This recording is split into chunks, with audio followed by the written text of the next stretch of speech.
They said Jonas Reed was the poorest man in Kansas, a farmer with nothing but dirt under his nails and dreams in his pockets. When Evelyn Cross was sold to him like livestock to pay her father's gambling debts, the whole town whispered she'd wasted her youth on a man who couldn't even afford shoes. But what Jonas did on their wedding night didn't just shock everyone. It shattered everything Evelyn thought she knew about love, power, and what it truly means to be rich. Stay with me until the end, and comment what city you're watching from so I can see how far this story travels. The morning Evelyn Cross turned 19, she woke to the sound of her mother crying. It wasn't the soft, dignified weeping that accompanied funerals or farewells. This was raw and guttural, the kind of crying that came from somewhere deep in the bones, where shame and desperation lived together in the dark. Evelyn lay still in her narrow bed, staring at the water-stained ceiling of their boarding house room, and felt her stomach turn to stone. She already knew. Somehow, she already knew. Evelyn. Her mother's voice cracked through the thin walls. Get dressed. Your father needs to speak with you. The boarding house on the edge of Lawrence, Kansas, had been their home for 3 months, ever since the bank had taken their real house, the one with the garden and the porch swing and the room that used to be Evelyn's, painted yellow like sunshine. Her father, Thomas Cross, had promised it was temporary. He'd promised a lot of things. Evelyn dressed slowly, her fingers clumsy on the buttons of her only good dress, pale blue cotton, faded at the seams but still presentable. She braided her dark hair with mechanical precision, watching her own face in the cracked mirror above the wash basin. Brown eyes stared back at her, too wide, too frightened. She looked like a girl about to be sentenced. When she entered the main room, her father sat hunched at the table, his head in his hands. He'd aged a decade in the past year.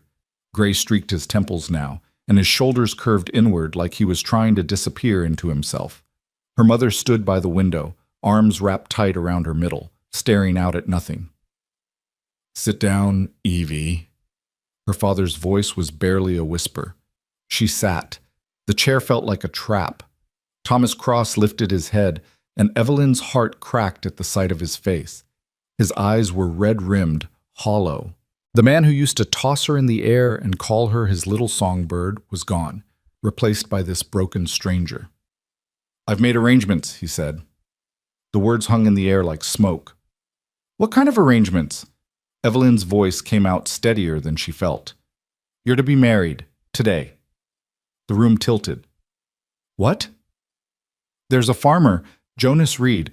He's agreed to settle my debts in exchange for... Thomas couldn't finish the sentence. He didn't have to. Evelyn's mother let out a choked sob. Thomas, please, there's no other way. Her father slammed his palm on the table, and they both flinched. Do you understand? I owe Marcus Thornton $800. $800 I don't have and can never repay. He's threatened to have me arrested, and you know what they do to debtors in this territory. They'll send me to the labor camps, or worse. This family will have nothing. Nothing. So you're selling me. Evelyn heard herself say the words as if from a great distance. Like a horse. Or a piece of furniture. It's not like that. Then what is it like, Father? She stood abruptly, the chair scraping against the wooden floor. You're trading your daughter to a stranger to pay for your gambling debts. How is that anything other than a sale? Her mother turned from the window, mascara streaking her pale cheeks. Evelyn, please try to understand. We have no choice. If we did, do you think we would? You always have a choice. Evelyn's hands were shaking. She pressed them flat against her dress to still them. You could sell our belongings. You could work. You could do anything except this. Thomas stood, his face hardening. I've sold everything worth selling. I've worked every job that would have me. This is the only option left, and you will accept it with grace because I am still your father and you will obey me. The room fell silent, except for the ticking of the cheap clock on the mantel.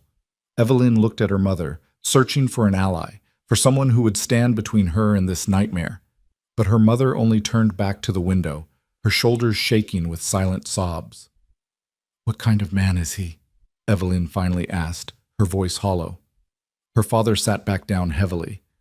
I'm told he's decent, a hard worker. He owns a small farm outside of town. How old is he? 26. And why would a 26-year-old farmer agree to this? Why would he pay $800 for a wife he's never met? Thomas rubbed his face with both hands. I don't know, Evie. I didn't ask. I was drowning, and he threw me a rope, and I took it. That's all I know. When do I meet him? At the church. In 2 hours. Eveline felt her knees go weak. She gripped the back of the chair. 2 hours? You're telling me this 2 hours before I'm supposed to marry a stranger? We thought it would be easier this way, her mother whispered. Less time to think about it. To think about the fact that you're destroying my life, you mean. Eveline Louise Cross. Her father's voice was sharp now, desperate. I know you're scared. I know this isn't what you wanted. But you're 19 years old and unwed with no prospects and no dowry. In this territory, in these times, that's as good as a death sentence for a woman. At least this way you'll have a home, a husband, a chance at a life. A chance at a life? Eveline laughed, and it came out broken. Or a life sentence. No one answered.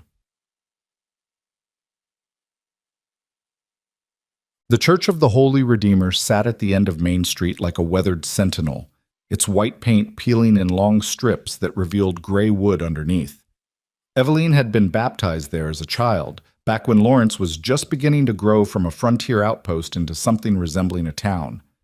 She'd sung in the choir every Sunday until her voice broke from crying after her first love, Daniel Patterson, married someone else. Now she stood in the vestibule in that same faded blue dress, her mother's hands gripping her shoulders so tightly it hurt. Stand up straight, Margaret Cross hissed, and for God's sake, smile. You look like you're going to a funeral. Aren't I? Eveline whispered. Her mother's grip tightened, nails digging in. This self-pity doesn't become you. Many women have married under worse circumstances. At least Jonas Reed is young and able-bodied. At least he's not cruel. How would you know if he's cruel? Have you even met him? Margaret's jaw clenched. Your father spoke with him yesterday.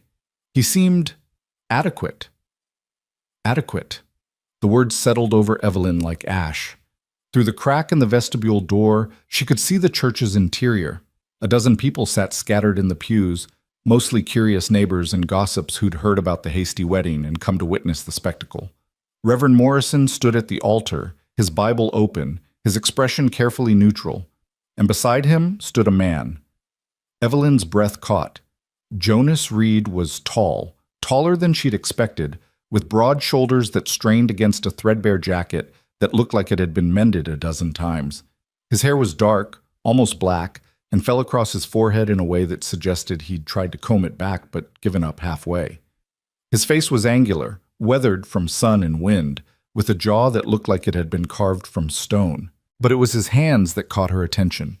Even from this distance, she could see they were scarred and calloused, the hands of someone who'd worked every day of his life and expected to work every day until he died. He stood perfectly still, staring at the altar, his expression unreadable. He's waiting, her mother said. Don't keep him longer than necessary. Eveline wanted to run. Every fiber of her being screamed at her to turn and flee through the back door, to run until her lungs burned and her legs gave out, to disappear into the vast Kansas prairie and never look back. But where would she go? She had no money, no family, except these two who had sold her, no skills beyond needlework and basic arithmetic. A woman alone on the frontier was prey for men, for weather, for circumstance. This was survival. Nothing more, nothing less. The organ began to play, a thin, reedy version of a wedding march that sounded more like a dirge. Her father appeared beside her, offering his arm. His hands were shaking as badly as hers. Evie, he whispered, and his voice broke on her name. I'm so sorry. She didn't answer. She couldn't trust herself to speak without screaming. They walked down the aisle together, and Eveline felt every eye in the church on her. She heard the whispers. Poor girl, so young. I heard he paid $800 for her, like buying a horse. What kind of man does that? Can't find a wife the normal way? She could do worse. At least Reed's got a strong back. Strong back won't keep her warm at night when she realizes she's married to a dirt farmer with nothing to his name. The whispers felt like insects crawling on her skin. Jonas Reed turned as she approached, and their eyes met for the first time. His eyes were gray, the color of storm clouds over the prairie. For a moment, something flickered across his face.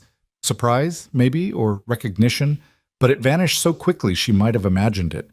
Her father placed her hand in Jonas's, and Evelyn felt the roughness of those scarred palms against her skin. His grip was gentle, too gentle, like he was afraid she might shatter.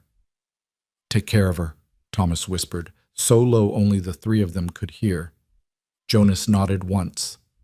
"I will." And then her father was gone, retreating to the front pew where her mother sat weeping into a handkerchief. Reverend Morrison cleared his throat. "Dearly beloved, we are gathered here today in the sight of God, and these witnesses to join this man and this woman in holy matrimony.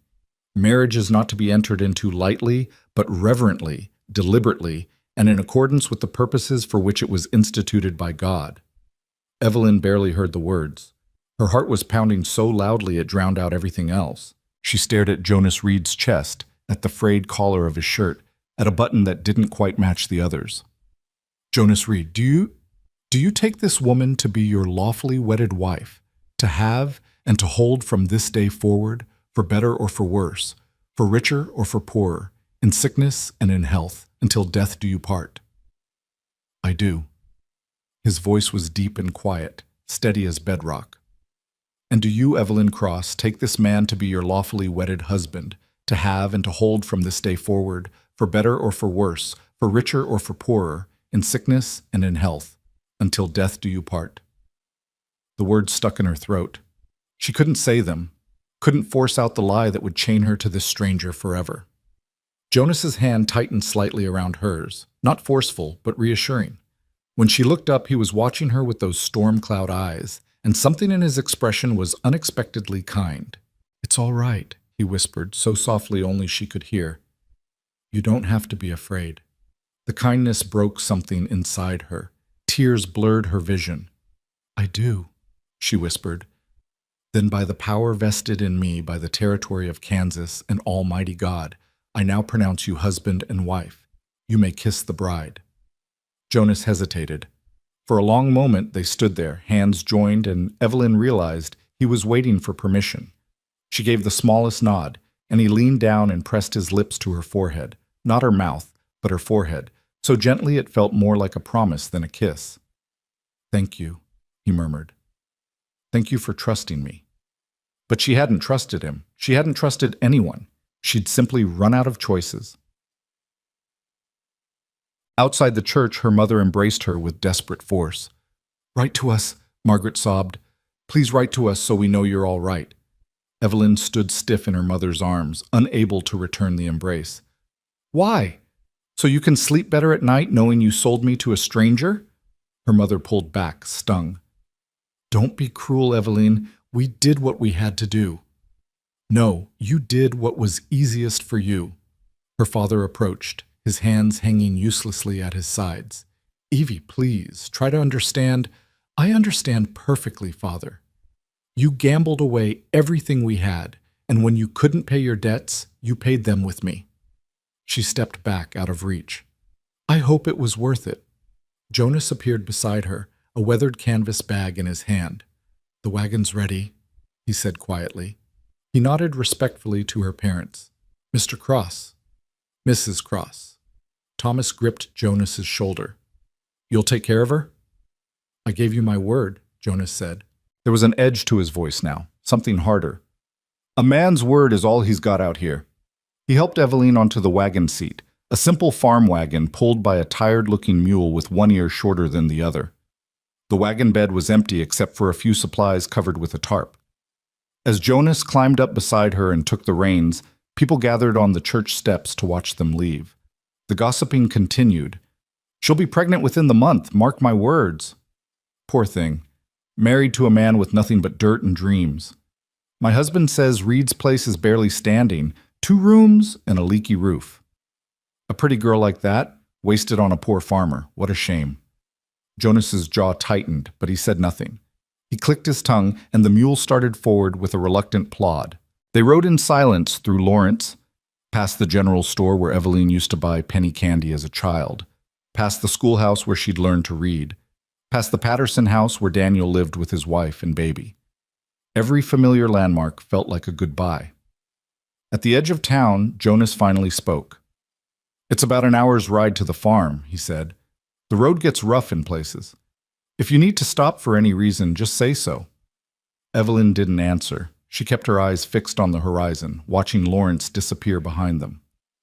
"I know this isn't what you wanted," Jonas continued. His voice was careful, measured. "I know your father.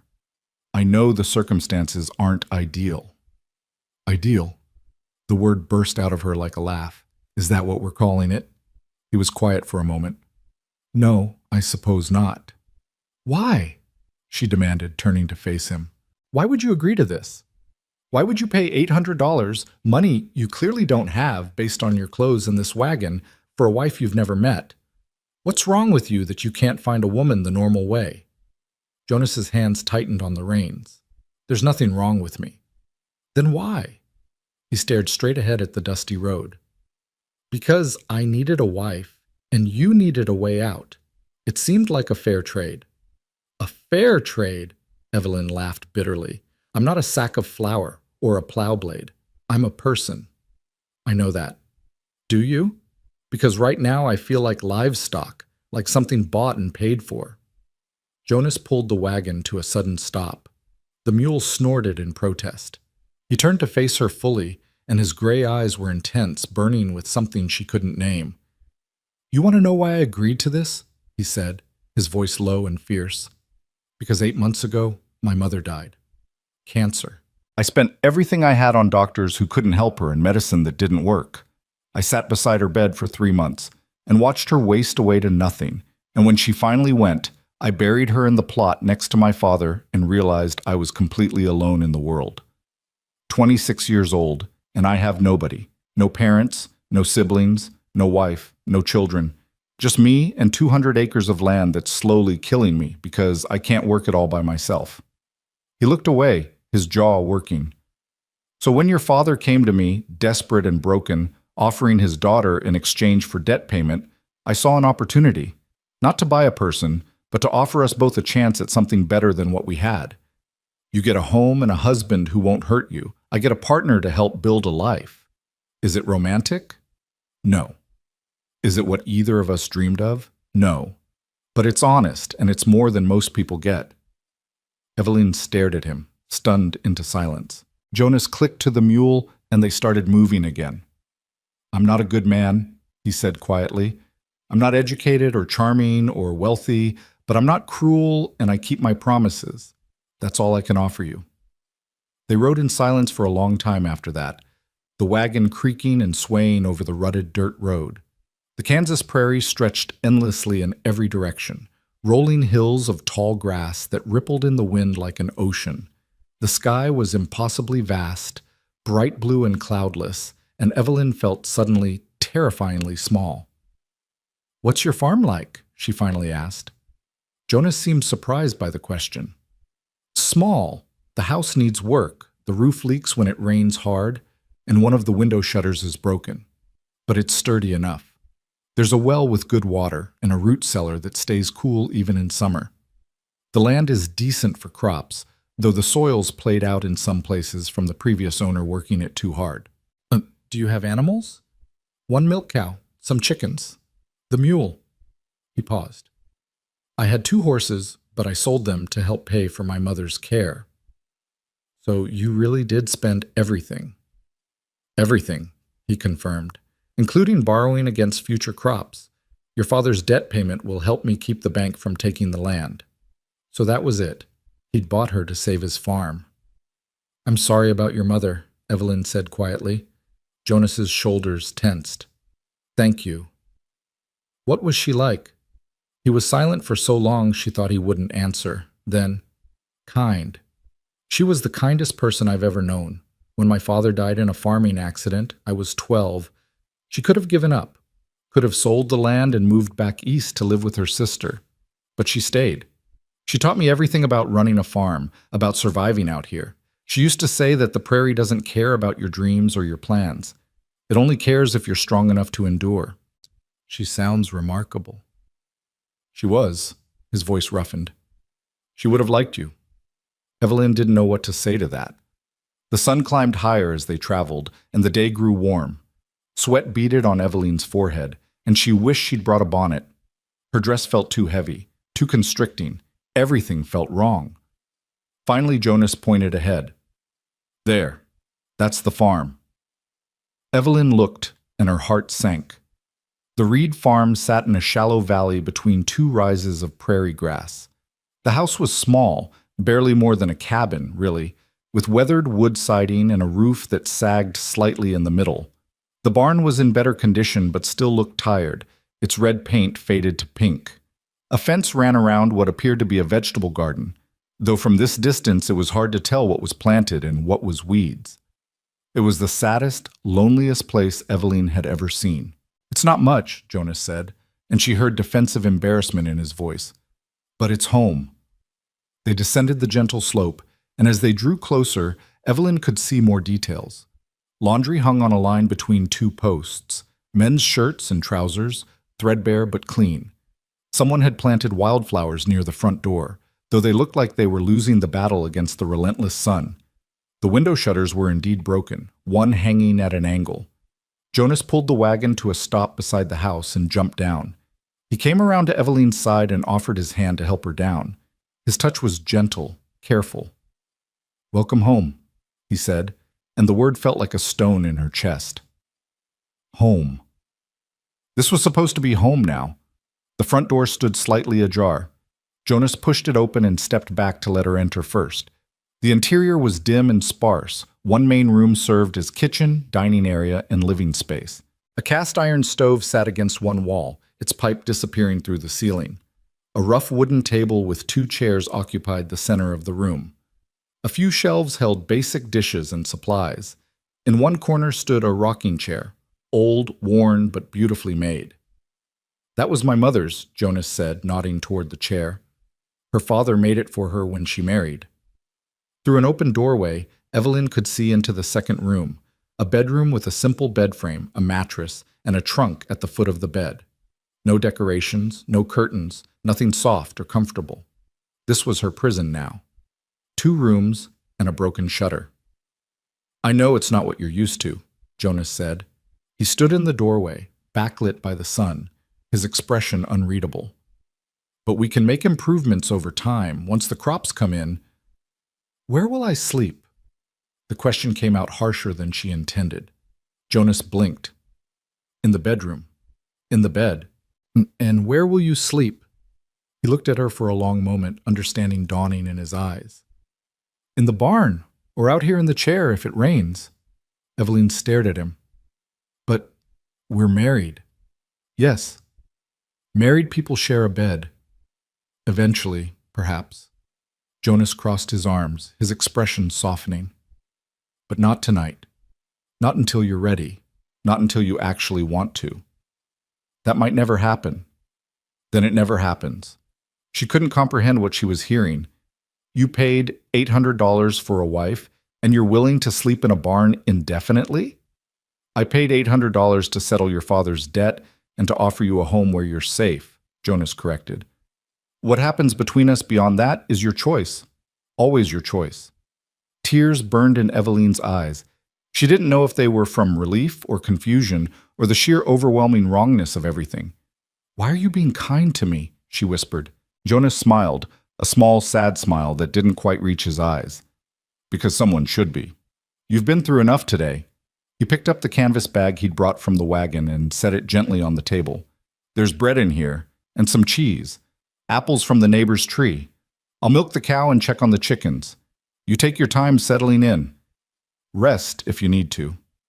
He started toward the door, then paused. "Evelyn?" She looked up. "For what it's worth," he said quietly, "I'm sorry too. Sorry for the circumstances. Sorry that this is how things had to happen. But I'm going to do my best to make this bearable for you. That's a promise." Then he was gone, the door closing softly behind him. Evelyn stood alone in the dim room, surrounded by the possessions of a dead woman and a stranger who was now her husband, and finally let herself cry. She didn't know how long she cried. long enough that her eyes burned and her throat ached, long enough that the shadows in the room shifted as the sun moved across the sky. When the tears finally stopped, she felt hollowed out, empty. She washed her face with water from a bucket by the door, cold well water that shocked her skin and cleared her head. Then she explored the small house properly, trying to make sense of her new reality. The main room was cleaner than she'd expected.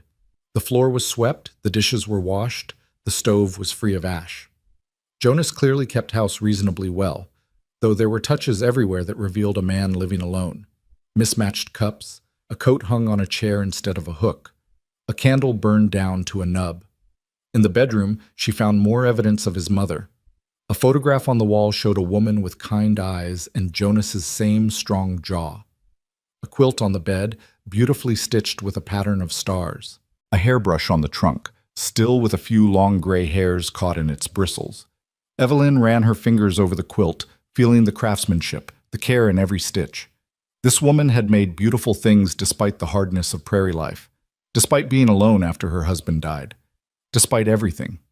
Maybe survival wasn't just enduring. Maybe it was also finding ways to create beauty in small spaces. The trunk at the foot of the bed was unlocked. Evelyn hesitated, feeling like an intruder, then opened it carefully. Inside were women's clothes, simple dresses, a winter coat, undergarments neatly folded. His mother's belongings, preserved like a shrine. But underneath, wrapped in paper, she found something else. A stack of letters tied with string and a leather journal. She knew she shouldn't read them. They were private, intimate, but she was desperate to understand the man she'd married, this stranger who'd bought her freedom and promised her safety. The journal entries were short, written in a careful, unpracticed hand. March 3rd.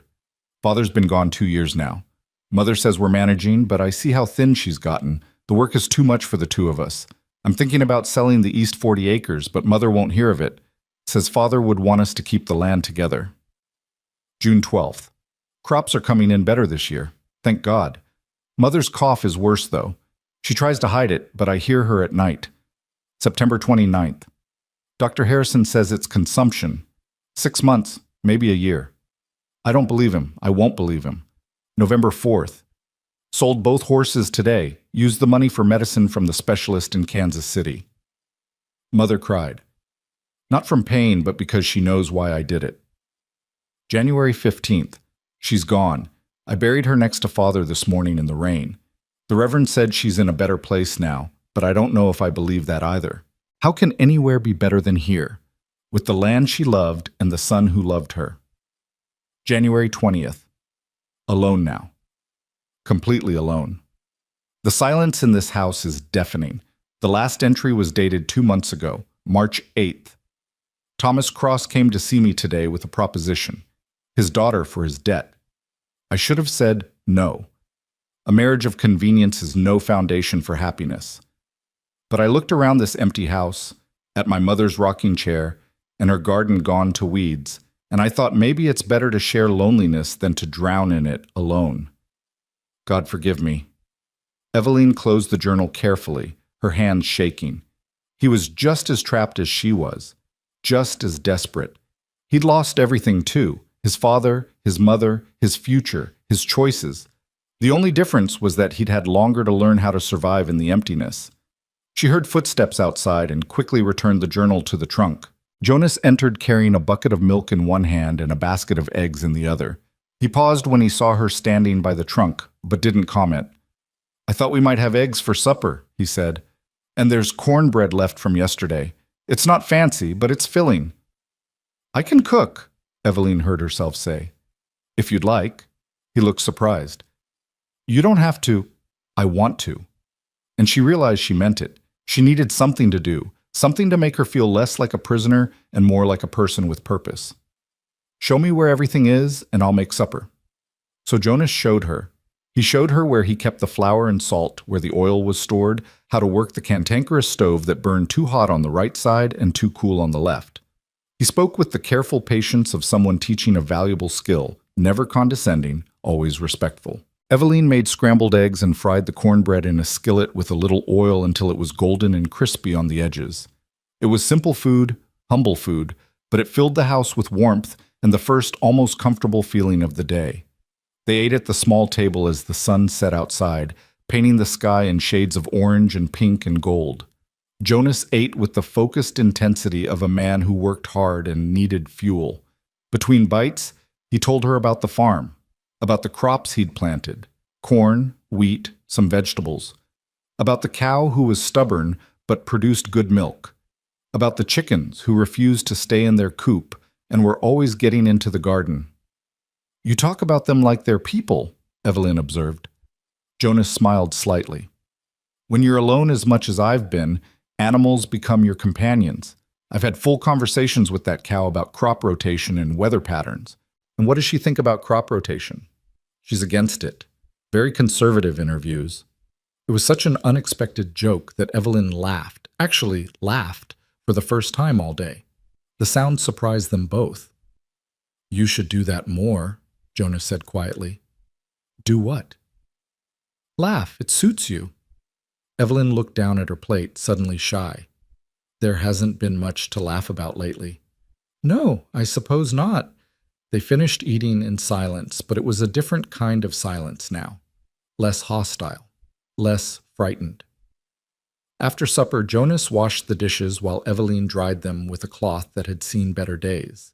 Their hands touched briefly as he passed her a plate, and she didn't pull away. "You're good at this," she said. "At washing dishes?"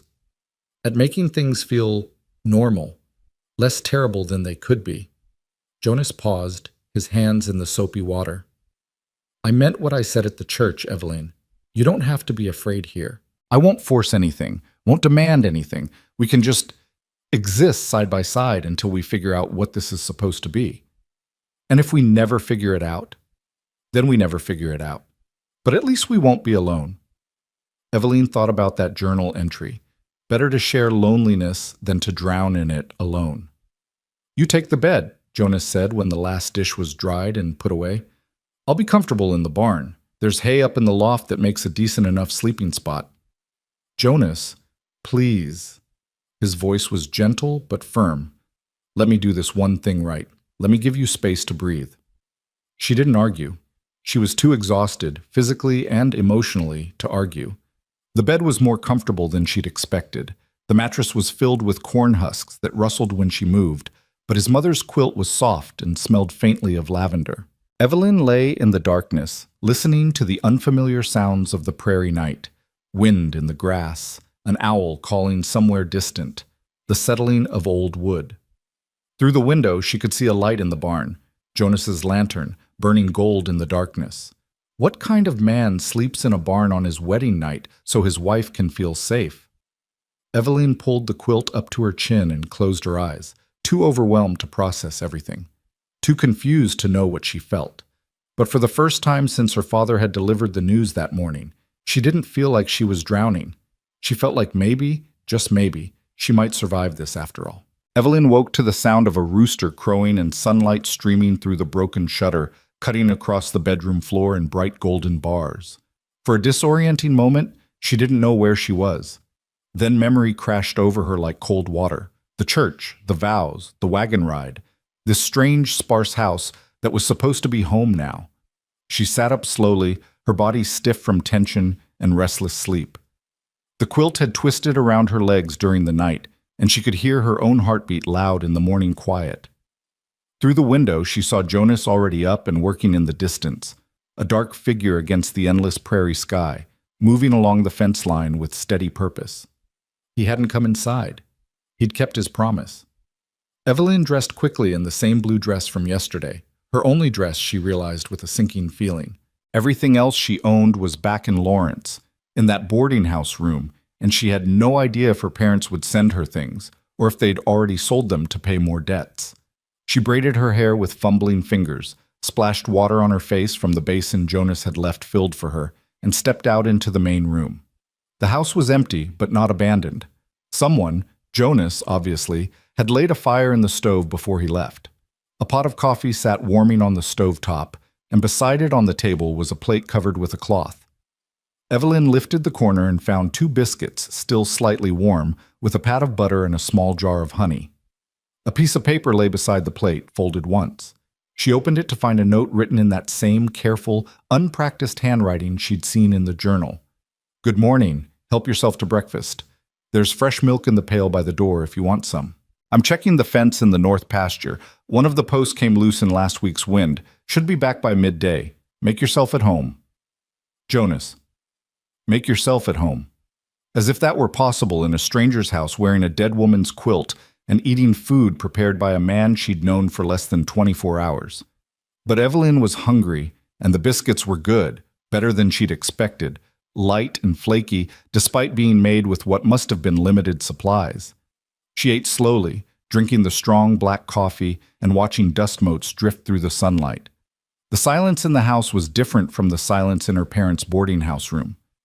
That silence had been heavy with shame and desperation. This silence felt almost peaceful, broken only by the ticking of a clock she hadn't noticed last night and the distant sound of chickens clucking somewhere outside. After breakfast, Evelyn washed her plate and cup in the bucket of water by the door, then stood uncertainly in the middle of the room. What was she supposed to do now? What did farm wives do all day? She'd grown up in town, in a house with a hired girl who did most of the heavy work. Her mother had taught her needlework and basic cooking, how to manage household accounts and receive visitors properly, but nothing about surviving on a hardscrabble farm where every resource was precious and nothing was wasted. Her eyes fell on the broken shutter, hanging crooked on its hinges. Jonas had mentioned it yesterday. Maybe she could fix it, or at least try.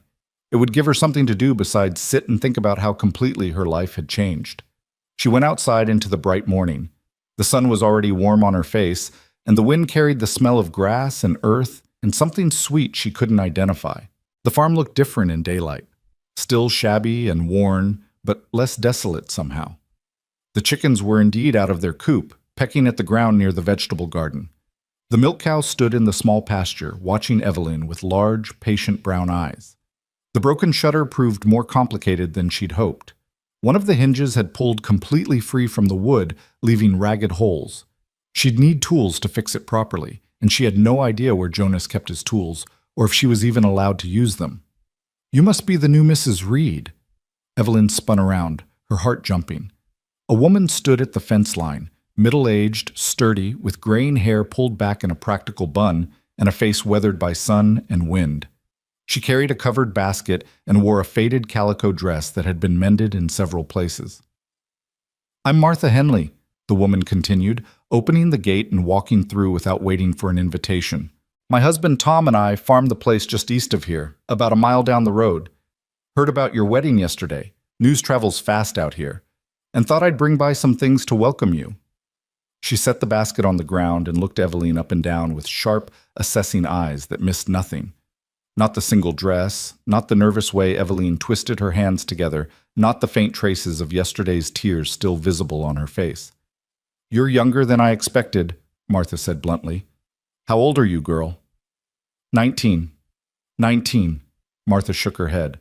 "Lord have mercy, I was 16 when I married Tom, and I thought that was too young. Come here, let me look at you properly."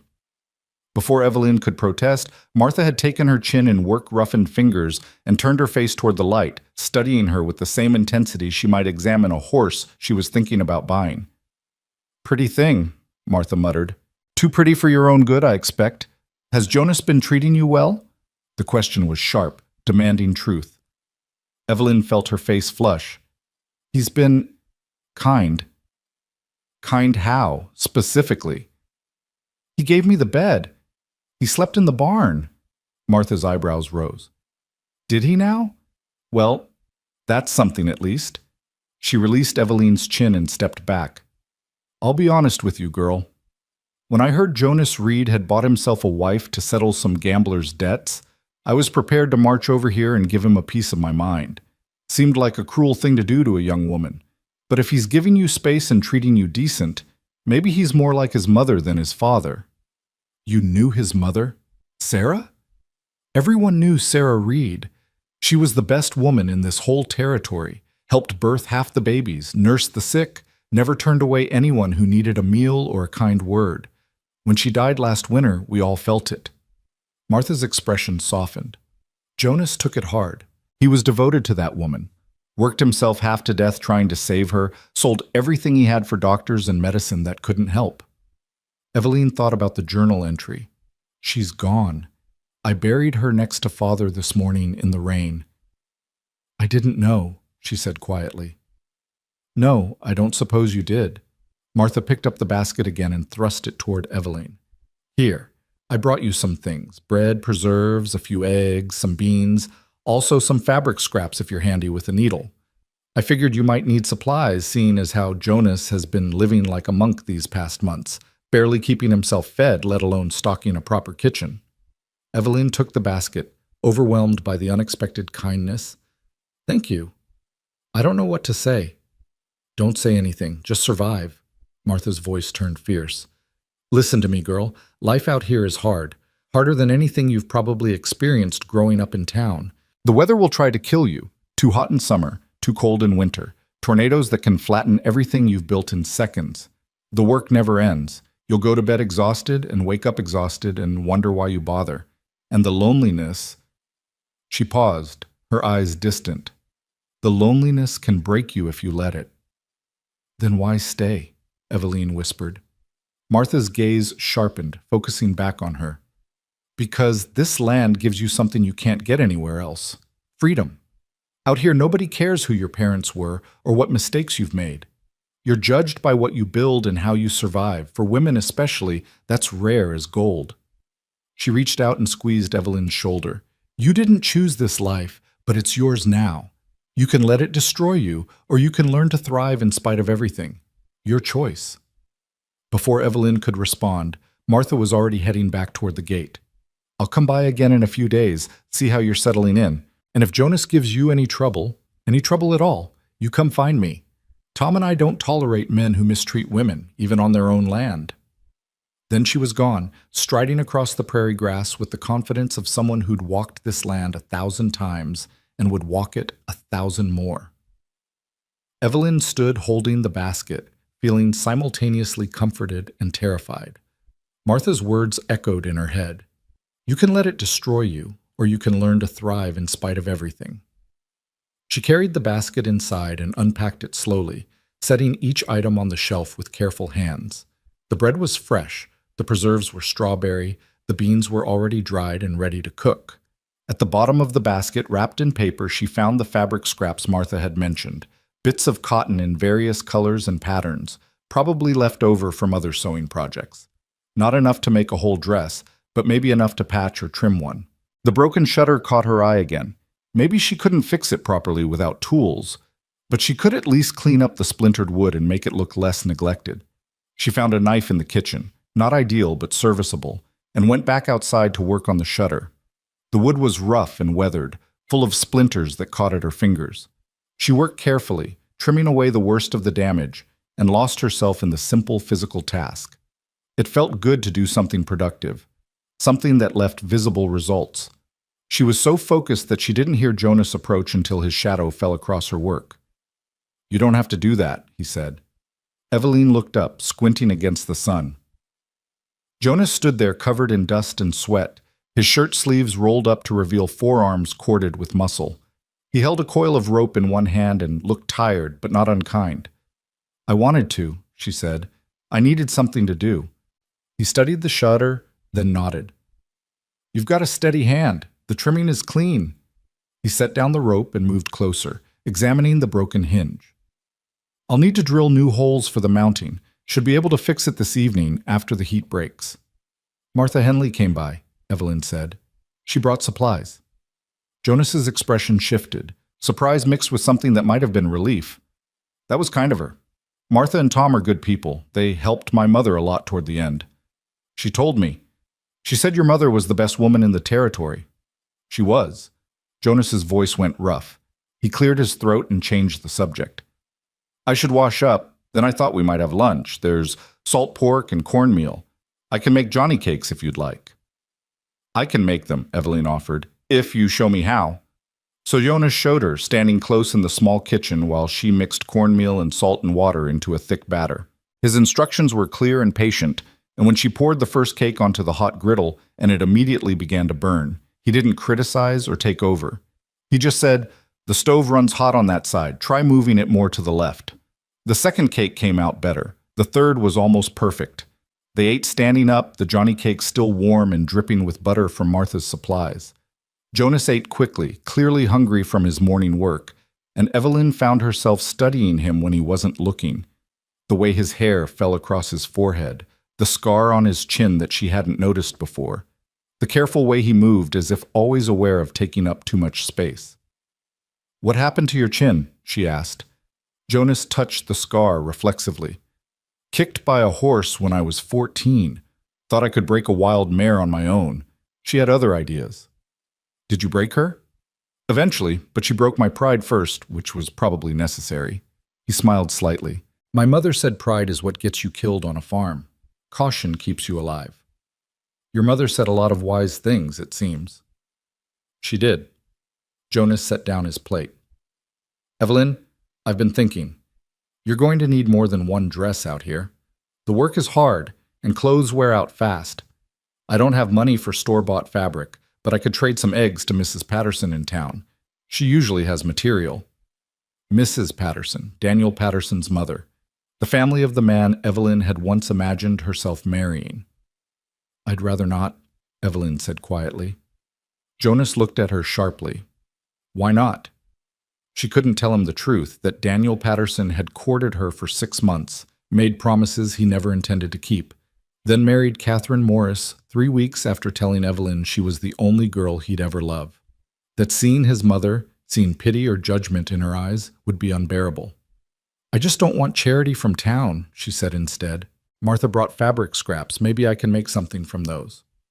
Jonas didn't push, but she could see questions in his eyes. "All right. If you change your mind, let me know." The afternoon stretched long and hot. Jonas returned to his work, checking on the growing corn, reinforcing the chicken coop that kept losing residents to foxes, hauling water from the well to the garden where young plants wilted in the heat. Evelyn watched him from the doorway, amazed by his stamina. He never stopped moving, never complained, just worked with steady determination under the merciless sun. She tried to help, carrying water in a smaller bucket, but Jonas gently took it from her hands. "You'll get heat stroke," he said. "It takes time to acclimate. Just stay inside during the hottest part of the day. But you're out here working. I'm used to it. You're not.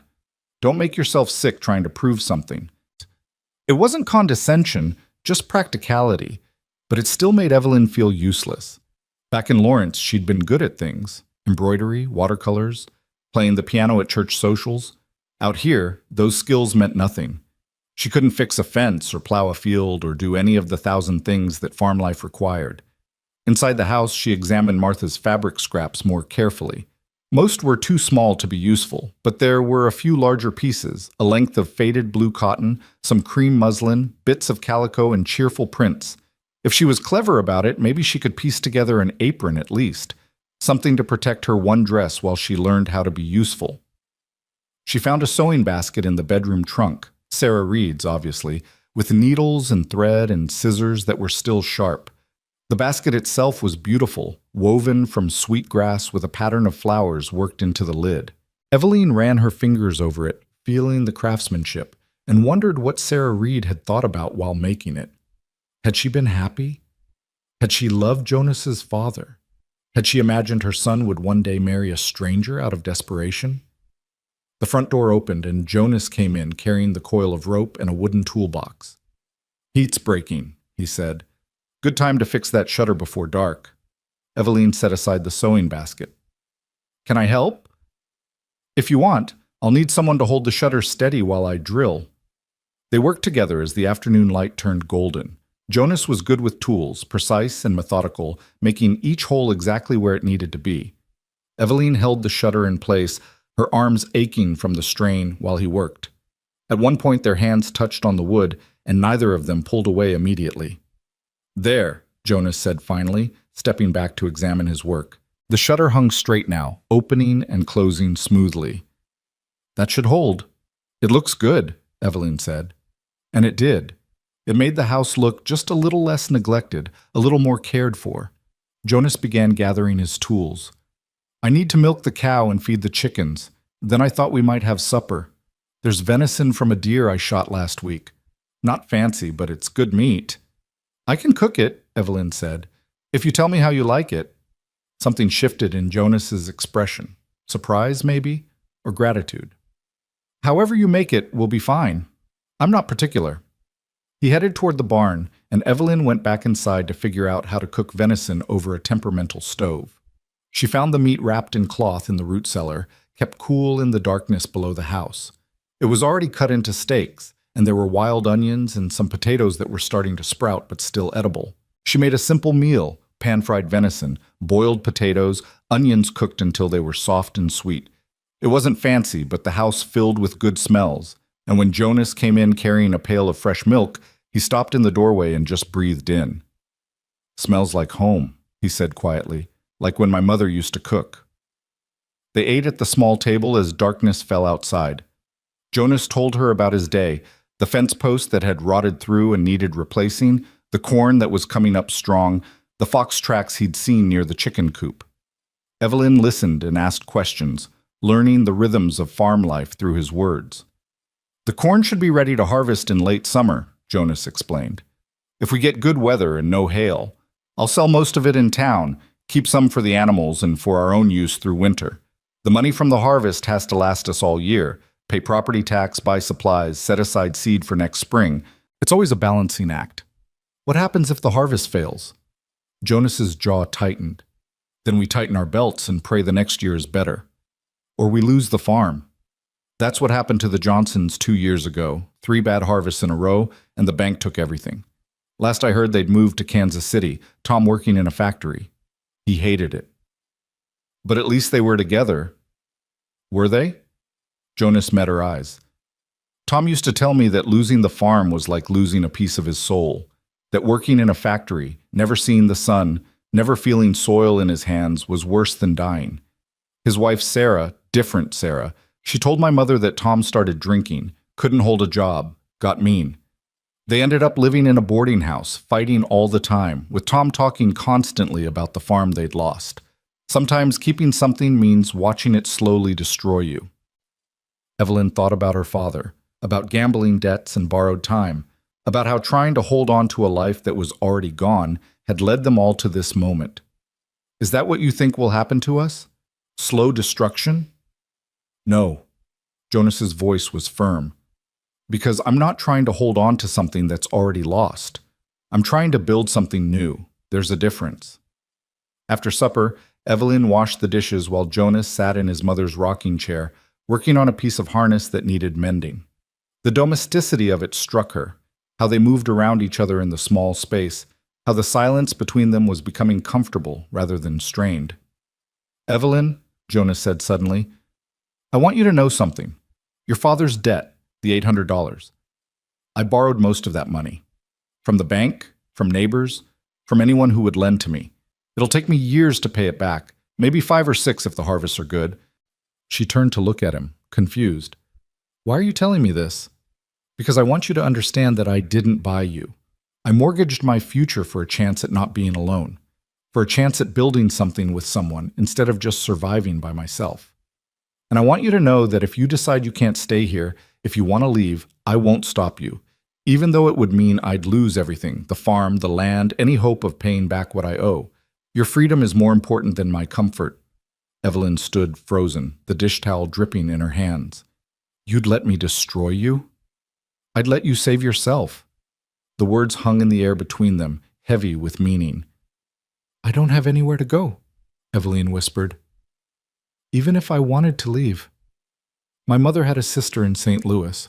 I could write to her, ask if she'd take you in, or I could give you money for a train ticket east. Not much, but enough to get you started somewhere.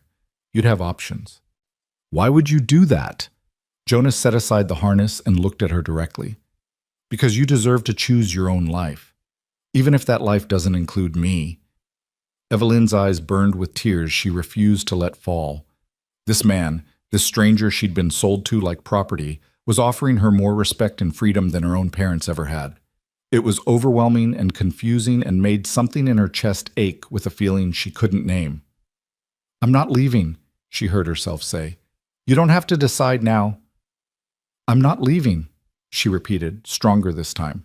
Not because I don't have options, but because I'm tired of running, tired of being helpless.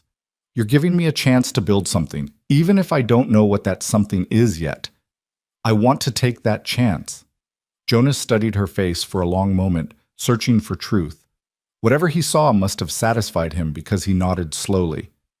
All right, then we build together. The night deepened outside, and eventually Jonas stood, stretching his back with a wince. I should let you rest. It's been a long day. Jonas? Evelyn's voice stopped him at the door. Thank you for the shutter, for supper, for everything, for treating me like a person instead of property. His smile was small and sad. You are a person, Evelyn. That's not something you should have to thank me for recognizing.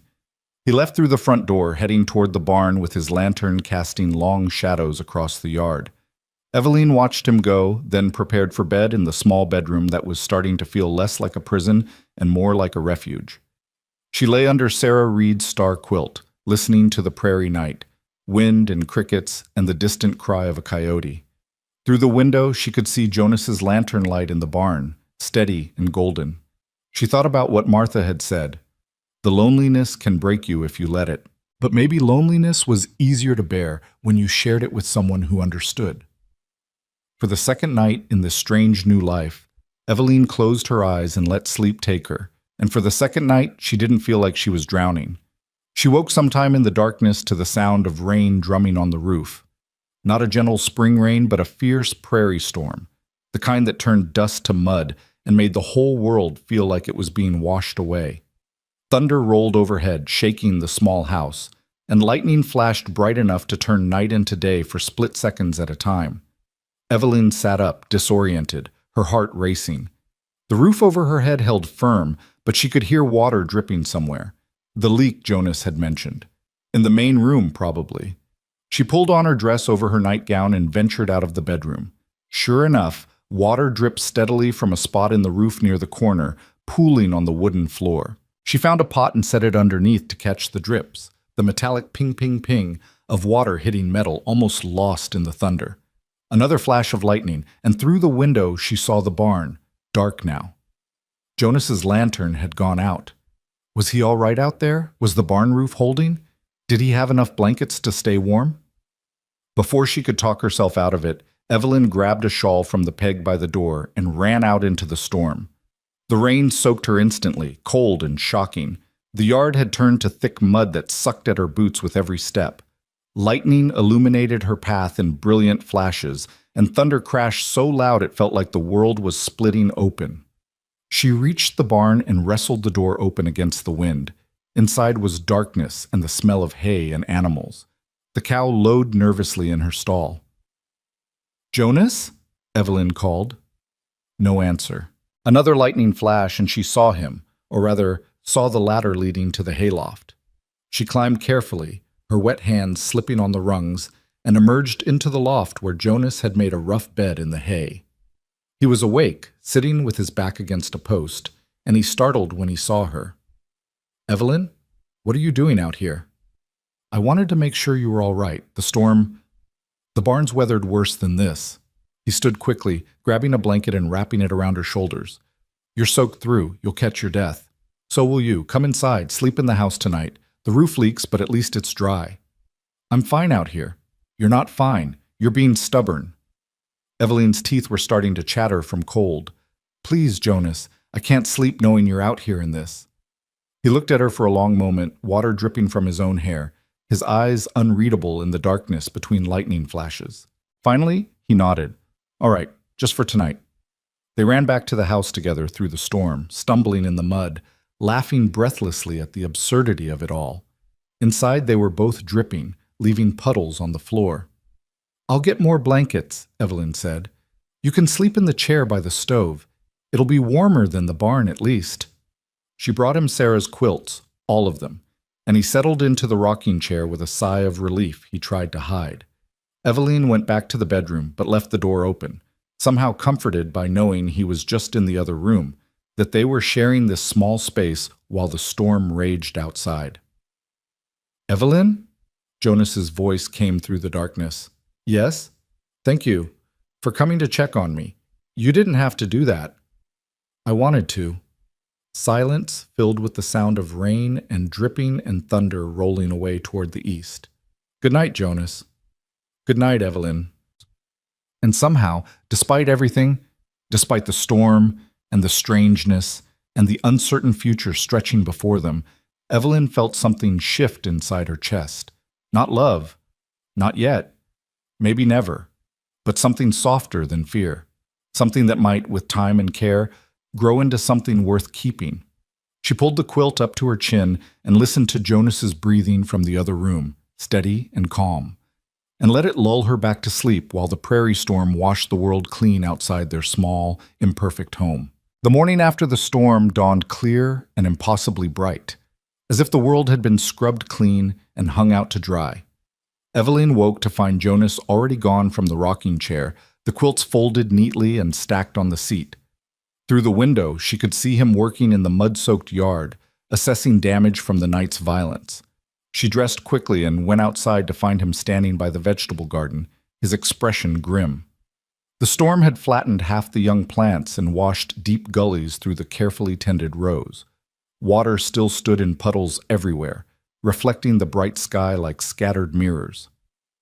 "How bad is it?" Evelyn asked. Jonas rubbed the back of his neck, a gesture she was learning meant he was worried but trying not to show it. "Could be worse. The corn made it through mostly intact. It's tall enough now to weather a storm. But the garden took a beating. I'll need to replant the beans and probably the squash. And the chicken coop lost part of its roof. I found 2 hens drowned in the yard this morning. I'm sorry. It's the prairie. You learn to expect loss." He turned to look at her, and something in his expression softened. "Thank you for last night, for making me come inside. I would have been miserable out there." "You were already miserable out there. I just gave you permission to stop being stubborn about it." A smile flickered across his face, genuine and warm. "My mother used to say the same thing, that I'd cut off my own nose to spite my face if I thought it was the right thing to do." They worked together through the morning, salvaging what they could from the garden. Jonas showed Evelyn how to gently lift the flattened plants and stake them upright, how to tell which ones might recover and which were too damaged to save. Her hands grew caked with mud, her dress became filthy, but she found herself oddly content with the work. There was something satisfying about helping things grow, about coaxing life back into damaged earth. "You're a fast learner," Jonas observed, watching her carefully replant a row of beans. "Most town girls would refuse to get their hands dirty like this." "Most town girls weren't sold to pay their father's gambling debts," Evelyn replied, then immediately regretted the bitterness in her voice. "I'm sorry, that was true," Jonas finished quietly. "It was true, and you have every right to be angry about it." "Are you? Angry, I mean, about being forced into this arrangement?" Jonas sat back on his heels, considering the question. "I don't know if forced is the right word. Nobody held a gun to my head. I chose this, even if the circumstances that led to the choice weren't ideal." He paused, choosing his words carefully. "But am I angry that I'm so alone and desperate that buying a wife seemed like my best option?" "Yes. Yes, I'm angry about that. I'm angry that my mother died. I'm angry that this farm takes everything I have and still demands more. I'm angry that I'm 26 years old and feel 50. The honesty in his words caught Evelyn off guard. She'd expected platitudes or deflection, not this raw admission of pain and frustration. "What do you do with the anger?" she asked. "I put it into the work. I dig it into the ground with every seed I plant. I hammer it into every fence post I drive." He looked at her directly. "What do you do with yours?" Evelyn thought about it, about the rage that had burned in her chest when her father told her what he'd done, about the helpless fury of standing at that altar beside a stranger, about the 1,000 small indignities that had brought her to this moment. "I don't know yet," she admitted. "I'm still learning how to live with it. Then we'll figure it out together." The simple promise settled something inside her, some sharp edge that had been cutting at her since the wedding. They returned to their work in companionable silence, and when Martha Henley appeared at the fence line an hour later, she found them both covered in mud and laughing over a chicken that kept escaping their attempts to herd it back toward the damaged coop. "Well now," Martha called out, her hands on her hips. "This is a sight. Jonas Reed laughing. Didn't think I'd live to see that again. Jonas straightened, trying and failing to brush mud off his pants. Mrs. Henley, didn't expect you back so soon. Came to check on you both after the storm. Looks like you weathered it well enough, though I see you lost some hens. Martha's sharp eyes moved between Jonas and Evelyn, taking in their muddy clothes and easy posture with each other. And I see you two are settling in just fine. Mrs. Henley brought me supplies when I first arrived, Evelyn explained to Jonas. She's been very kind. Martha, please, we don't stand on ceremony out here.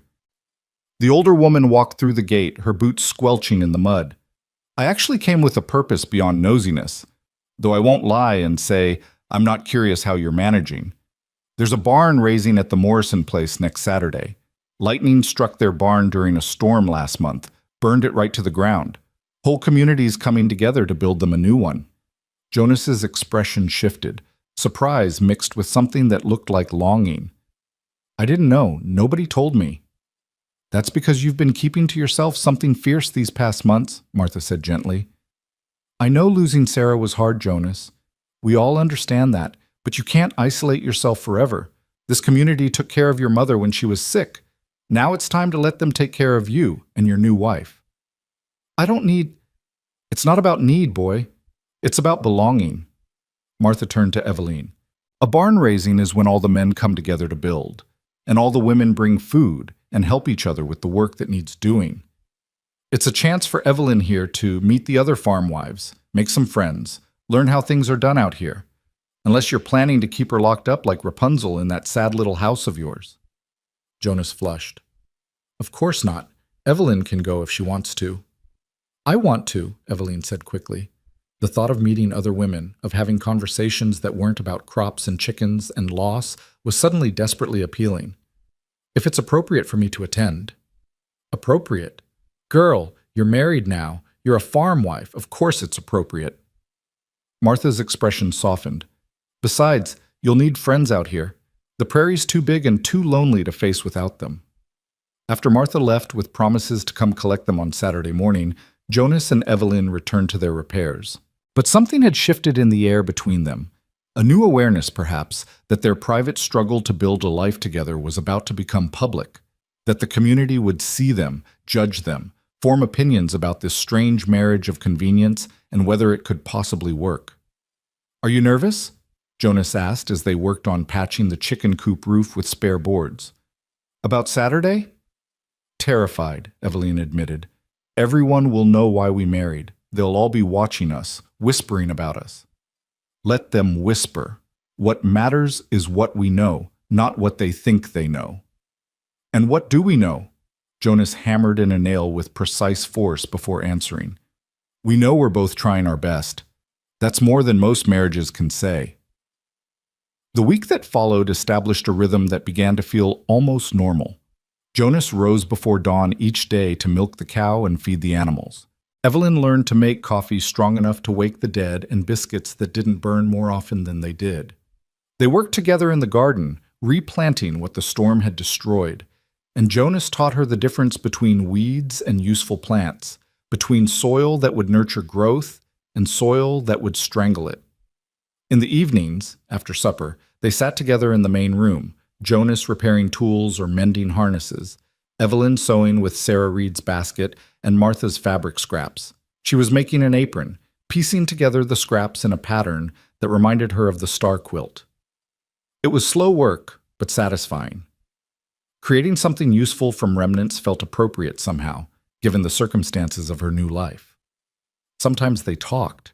Jonas told her about the farm, about his parents and their early struggles, about the year a tornado had taken the original barn, and how his father had rebuilt it with his own hands in the middle of winter. Evelyn told him about growing up in Lawrence, about the boarding house, and the slow decline of her family's fortunes, though she still couldn't bring herself to mention Daniel Patterson or the humiliation of being abandoned for a richer girl. Sometimes they didn't talk at all, and the silence was comfortable rather than awkward. Evelyn found herself watching Jonas when he wasn't looking, the concentration on his face as he worked, the careful way he handled his mother's things, the unconscious grace of someone who'd spent his whole life doing physical labor. He was handsome, she realized with some surprise. Not in the polished, citified way that Daniel had been handsome, but in a rougher, more honest way. Like something carved from the prairie itself. On Friday night, Jonas came in from evening chores carrying something wrapped in paper. I went into town today, he said. Traded eggs with Mrs. Patterson, like I mentioned. Evelyn's stomach clenched at the name. I told you I didn't want... I know, but you need more than one dress. And I couldn't stand seeing you wear the same thing every day like you didn't deserve better. He set the package on the table. I didn't tell her it was for you specifically, just said I needed fabric. She didn't ask questions. Evelyn unwrapped the paper slowly. Inside was a length of cotton in a soft green color, like new grass in spring. Enough for a whole dress, and of better quality than the faded blue one she'd been married in. Along with it was thread in matching color and a card of buttons made from real shell. Jonas, this must have cost... It cost eggs, that's all. And before you argue, remember that you've been working just as hard as I have this week. You've earned new clothes. Evelyn ran her fingers over the fabric, her eyes stinging with tears she was too proud to let fall. When was the last time someone had given her something just because they thought she deserved it? Not as payment, not out of obligation, but simply as kindness? Thank you, she whispered. I'll start on it tomorrow after we get back from the barn raising. Or you could start on it tonight. I don't mind the quiet while I work. So Evelyn laid out the fabric on the table and began planning her pattern, measuring twice and cutting carefully while Jonas sat in the rocking chair and worked on a bridle that needed new leather. The lamp burned golden between them, and outside the spring night was full of cricket song and the wind moving through the grass like breathing. Evelyn, Jonas said suddenly, can I ask you something personal? She looked up from her cutting. You can ask. I might not answer. Fair enough. He set aside the bridle. Was there someone, back in Lawrence, someone you cared about? Evelyn's hand stilled on the fabric. Why do you ask? Because when I mentioned Mrs. Patterson, you looked like I'd struck you. And I've noticed you don't like talking about town or the people there. I thought maybe... He trailed off, leaving the question unfinished but hanging in the air between them. She could lie, could tell him it was nothing, just general unpleasant memories of a difficult time. But something in his expression, the careful neutrality, the fear of causing pain, made her want to be honest. There was someone, she admitted quietly. Daniel Patterson. He courted me for 6 months, said he loved me. Then he married Catherine Morris 3 weeks after telling me I was the only girl for him. Her father owns the bank. My father owed him money. Jonas's jaw tightened. I see. Do you? Do you see how it felt to realize I wasn't worth choosing when someone richer was available? To know that my value was measured entirely in what I could provide? The words came out harder than she intended, sharp with old hurt. At least with you, there's honesty. You needed a wife. I needed a home. It's transactional, but it's not a lie. Daniel lied. He made me believe I was loved when really I was just convenient until something better came along. I'm sorry, Jonas said. That's a cruel thing to do to anyone. Yes, well, I've learned that cruelty often wears a kind face. Evelyn picked up the scissors again, her hands shaking slightly. That's why I didn't want fabric from his mother. I couldn't bear the thought of her knowing, of her pitying me or worse, thinking I got what I deserved for aiming above my station. Jonas stood and crossed to the table, standing close enough that she could feel the warmth of him. For what it's worth, he said quietly, Daniel Patterson is a fool. And any man who would treat you as convenient rather than precious doesn't deserve a moment of your time or thought. Evelyn looked up at him, surprised by the fierce protectiveness in his voice. His eyes held hers, storm gray and intense, and for a moment she forgot to breathe. You don't know me well enough to say that, she whispered. I know enough. I know you came out into a storm to check on me. I know you work until your hands bleed without complaint. I know you're trying to make the best of a situation you never asked for, with grace and strength that humbles me. He reached out slowly, giving her time to pull away, and tucked a loose strand of hair behind her ear. So yes, I do know enough, and Daniel Patterson is still a fool. The touch was gentle, barely there, but it sent warmth spreading through Evelyn's chest like sunrise. She wanted to lean into it, to close the distance between them, to find out if this strange marriage could become something real and chosen. But fear held her back, fear of being hurt again, fear of wanting something she might not be allowed to keep. Jonas seemed to understand. He stepped back, giving her space. "I'll let you work on your dress. I'm going to check on the animals one more time before bed." He left quietly, and Evelyn stood alone in the lamplight, her heart racing and her mind spinning with confusion and possibility and the terrifying realization that she was starting to care for this man who'd bought her freedom with borrowed money and asked for nothing in return. Saturday morning arrived bright and clear, perfect weather for a barn raising. Martha and Tom Henley came by in their wagon just after breakfast, and Jonas helped Evelyn climb into the back where she could sit with Martha while the men drove up front. "You look nervous," Martha observed as they started down the road toward the Morrison place. "I am," Evelyn admitted. She wore her blue dress. She'd run out of time to finish the green one, but at least she'd cleaned and pressed it carefully. "I don't know anyone. I don't know what I'm supposed to do." "You're supposed to be yourself and help where help is needed, that's all." Martha patted her hand.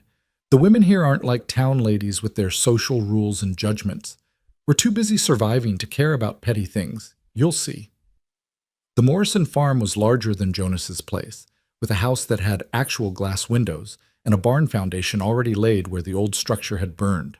By the time they arrived, dozens of wagons were already there, and the yard was full of people. Men organizing lumber and tools, women setting up tables for food, children running wild with the freedom of a community gathering. Jonas helped Evelyn down from the wagon, his hand steady under her elbow.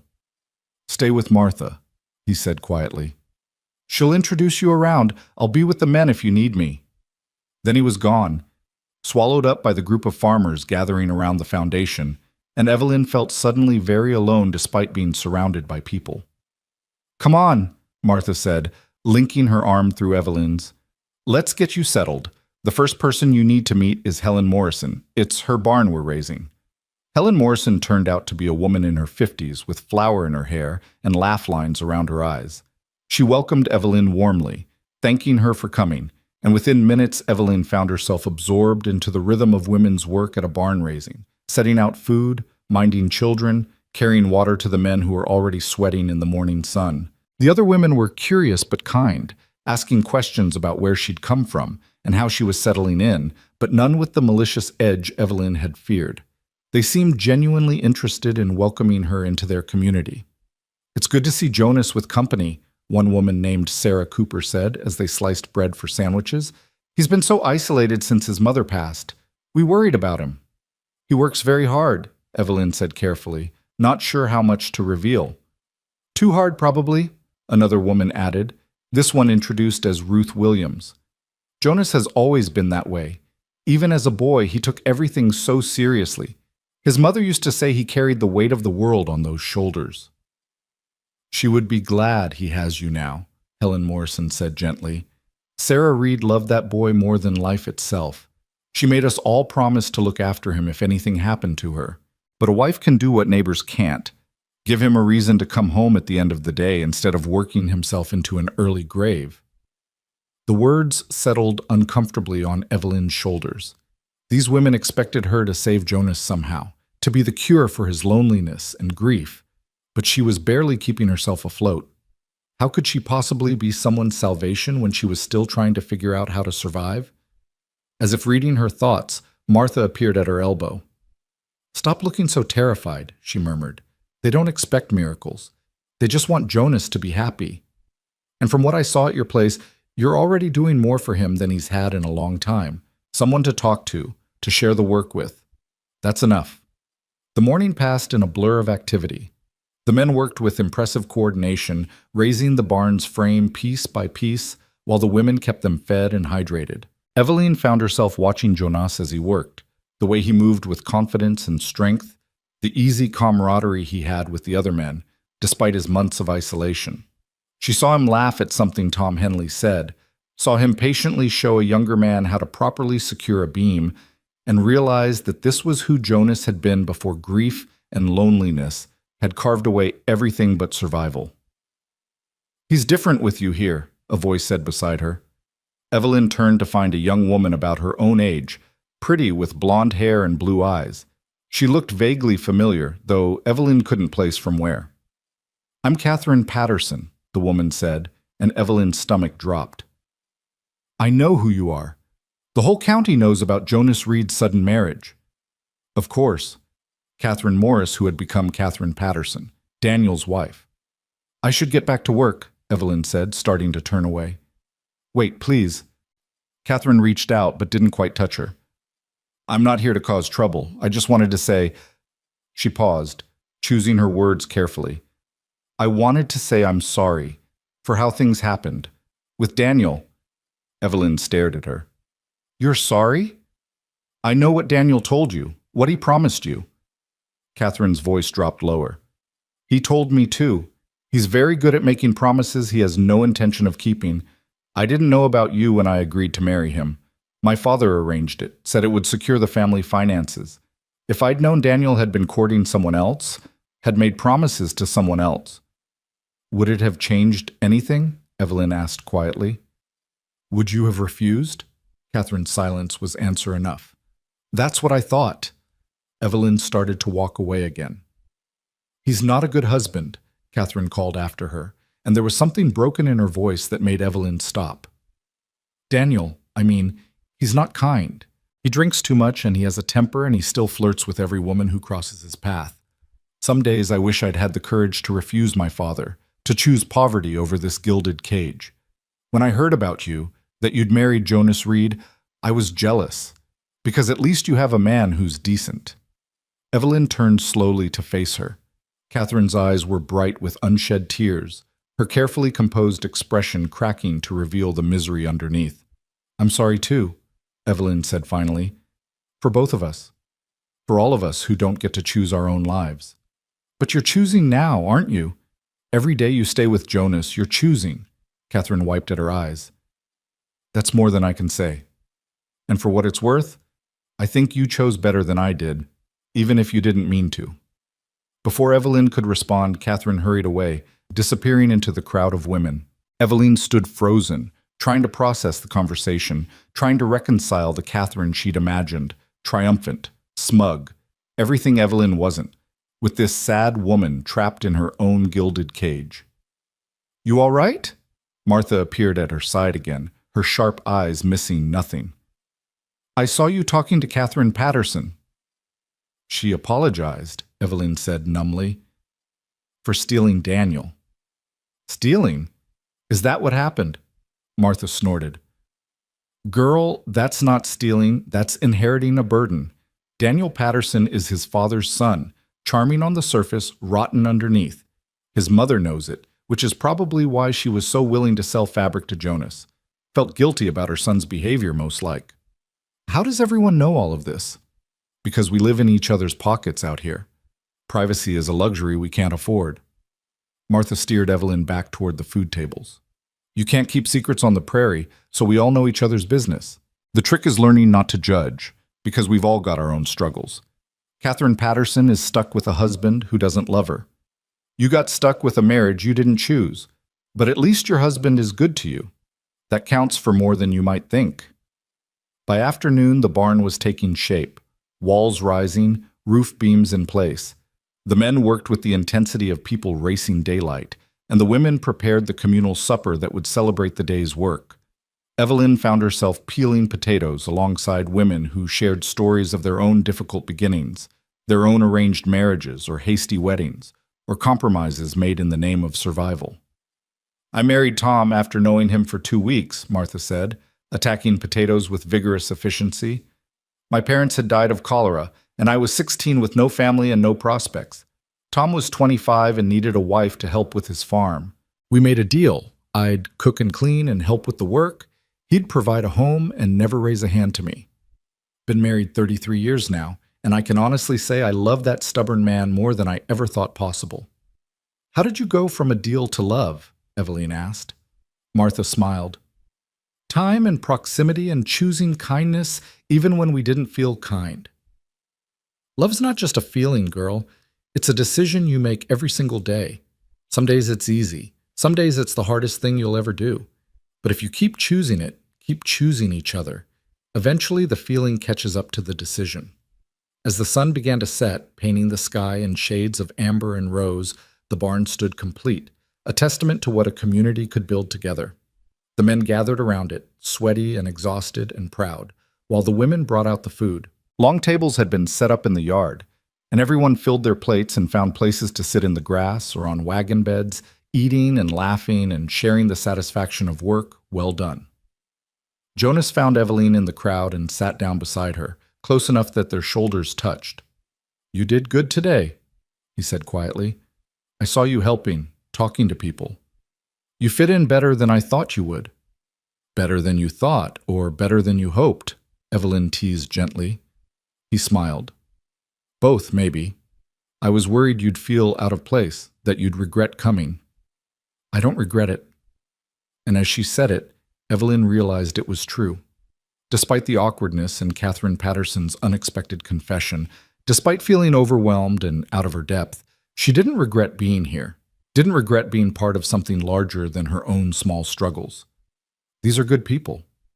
They are. They were good to my mother, and they've been good to me even when I didn't deserve it. Jonas looked out at the gathered community, his expression softening. I forgot what this felt like. Being part of something, not being alone. Eveline leaned into him slightly, a small gesture of comfort and connection. "You're not alone anymore." He turned to look at her, his eyes searching hers in the fading light. "Neither are you." The moment stretched between them, full of possibility and the tentative beginnings of something neither of them quite knew how to name. Around them, people laughed and ate and celebrated the day's work, but for Eveline and Jonas, the world had narrowed to just this, the two of them, shoulder to shoulder, choosing each other one small moment at a time. On the ride home, with darkness falling and the wagon swaying gently beneath them, Eveline found herself thinking about what Martha had said, about love being a decision, a choice made daily. She thought about Jonas sleeping in the barn to give her space, about him buying fabric with traded eggs, about the careful way he treated her as if she was something precious rather than purchased. Maybe that was what love could be in a marriage like theirs. Not lightning strikes and passionate declarations, but steady kindness and daily choosing. Not perfect, but real. Not what she dreamed of as a girl, but possibly better than dreams, more solid, more lasting, built on partnership rather than romance. When they arrived home, Jonas helped her down from the wagon with the same careful gentleness he always showed. "Thank you for today," he said, "for being willing to be seen with me. I know it wasn't easy." "It was easier than I expected," Eveline replied. "And Jonas, you don't have to sleep in the barn tonight." He went very still. "Eveline, I'm not saying you have to share the bed," she clarified quickly, feeling her face heat. "Just that you could sleep inside, on the floor if you want, or in the chair, just inside, where you're not alone." Jonas looked at her for a long moment, and in the moonlight, his eyes were soft. "All right, if you're sure." "I'm sure." That night, Jonas made a pallet on the floor beside the bed, using blankets and his coat for a pillow. It wasn't comfortable, Eveline was certain, but he didn't complain. They lay in the darkness, both acutely aware of the other's presence, and talked quietly about the day, about the barn raising and the people they'd met and the work still to be done on their own farm. "Eveline," Jonas said as sleep was beginning to pull at them both, "about what you told me, about Daniel Patterson." "What about it?" "I just want you to know that whatever you decide about us, about this marriage, I'll respect it. If you want this to just be a partnership, two people helping each other survive, that's all right. If you want more someday, that would be all right too. And if you decide you want to leave after all, go back to town or start over somewhere else, I'll find a way to make that happen even if it ruins me.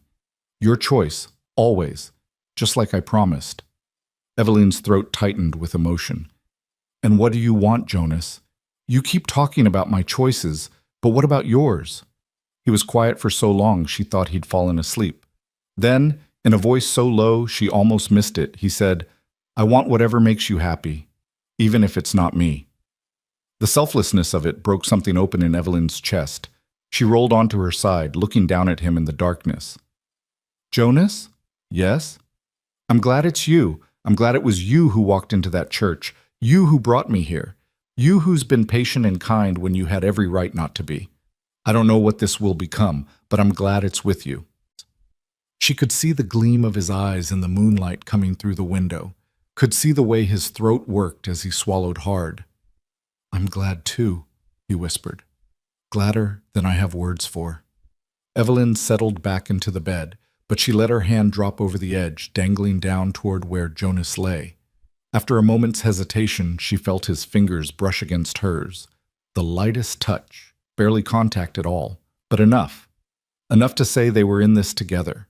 Enough to say that loneliness, at least, was something they didn't have to face anymore. Outside, the prairie night sang its usual songs, wind and crickets and the distant howl of coyotes. But inside the small house that was slowly becoming a home, two people who'd been strangers only days before fell asleep holding hands across the space between bed and floor, choosing each other in the smallest, most profound way possible. And in the morning, when sunlight streamed through the newly repaired shutter, they would wake and choose each other again.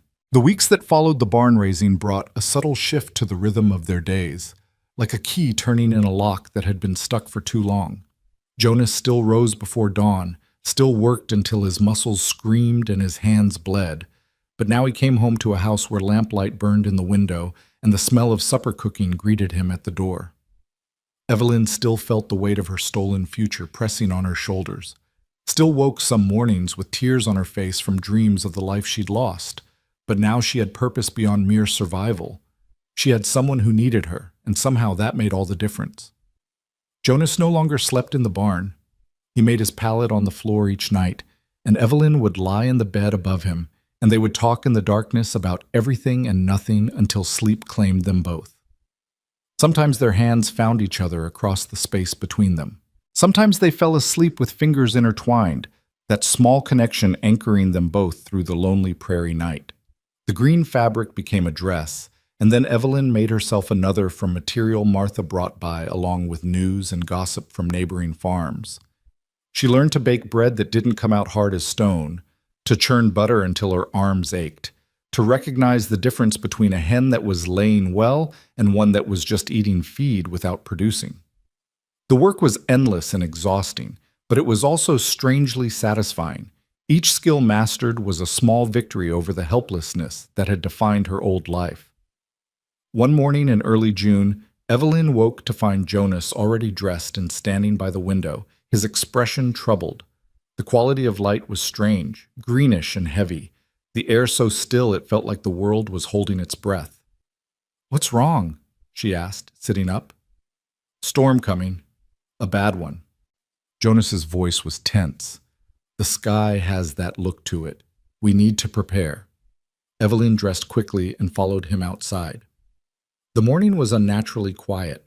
No birds singing, no wind moving through the grass, just an oppressive silence that made the hair on her arms stand up. The sky to the west was dark, almost black, with clouds that roiled and churned like a living thing. "What do we do?" Evelyn asked, fighting down the fear rising in her chest. "We secure everything we can and hope for the best."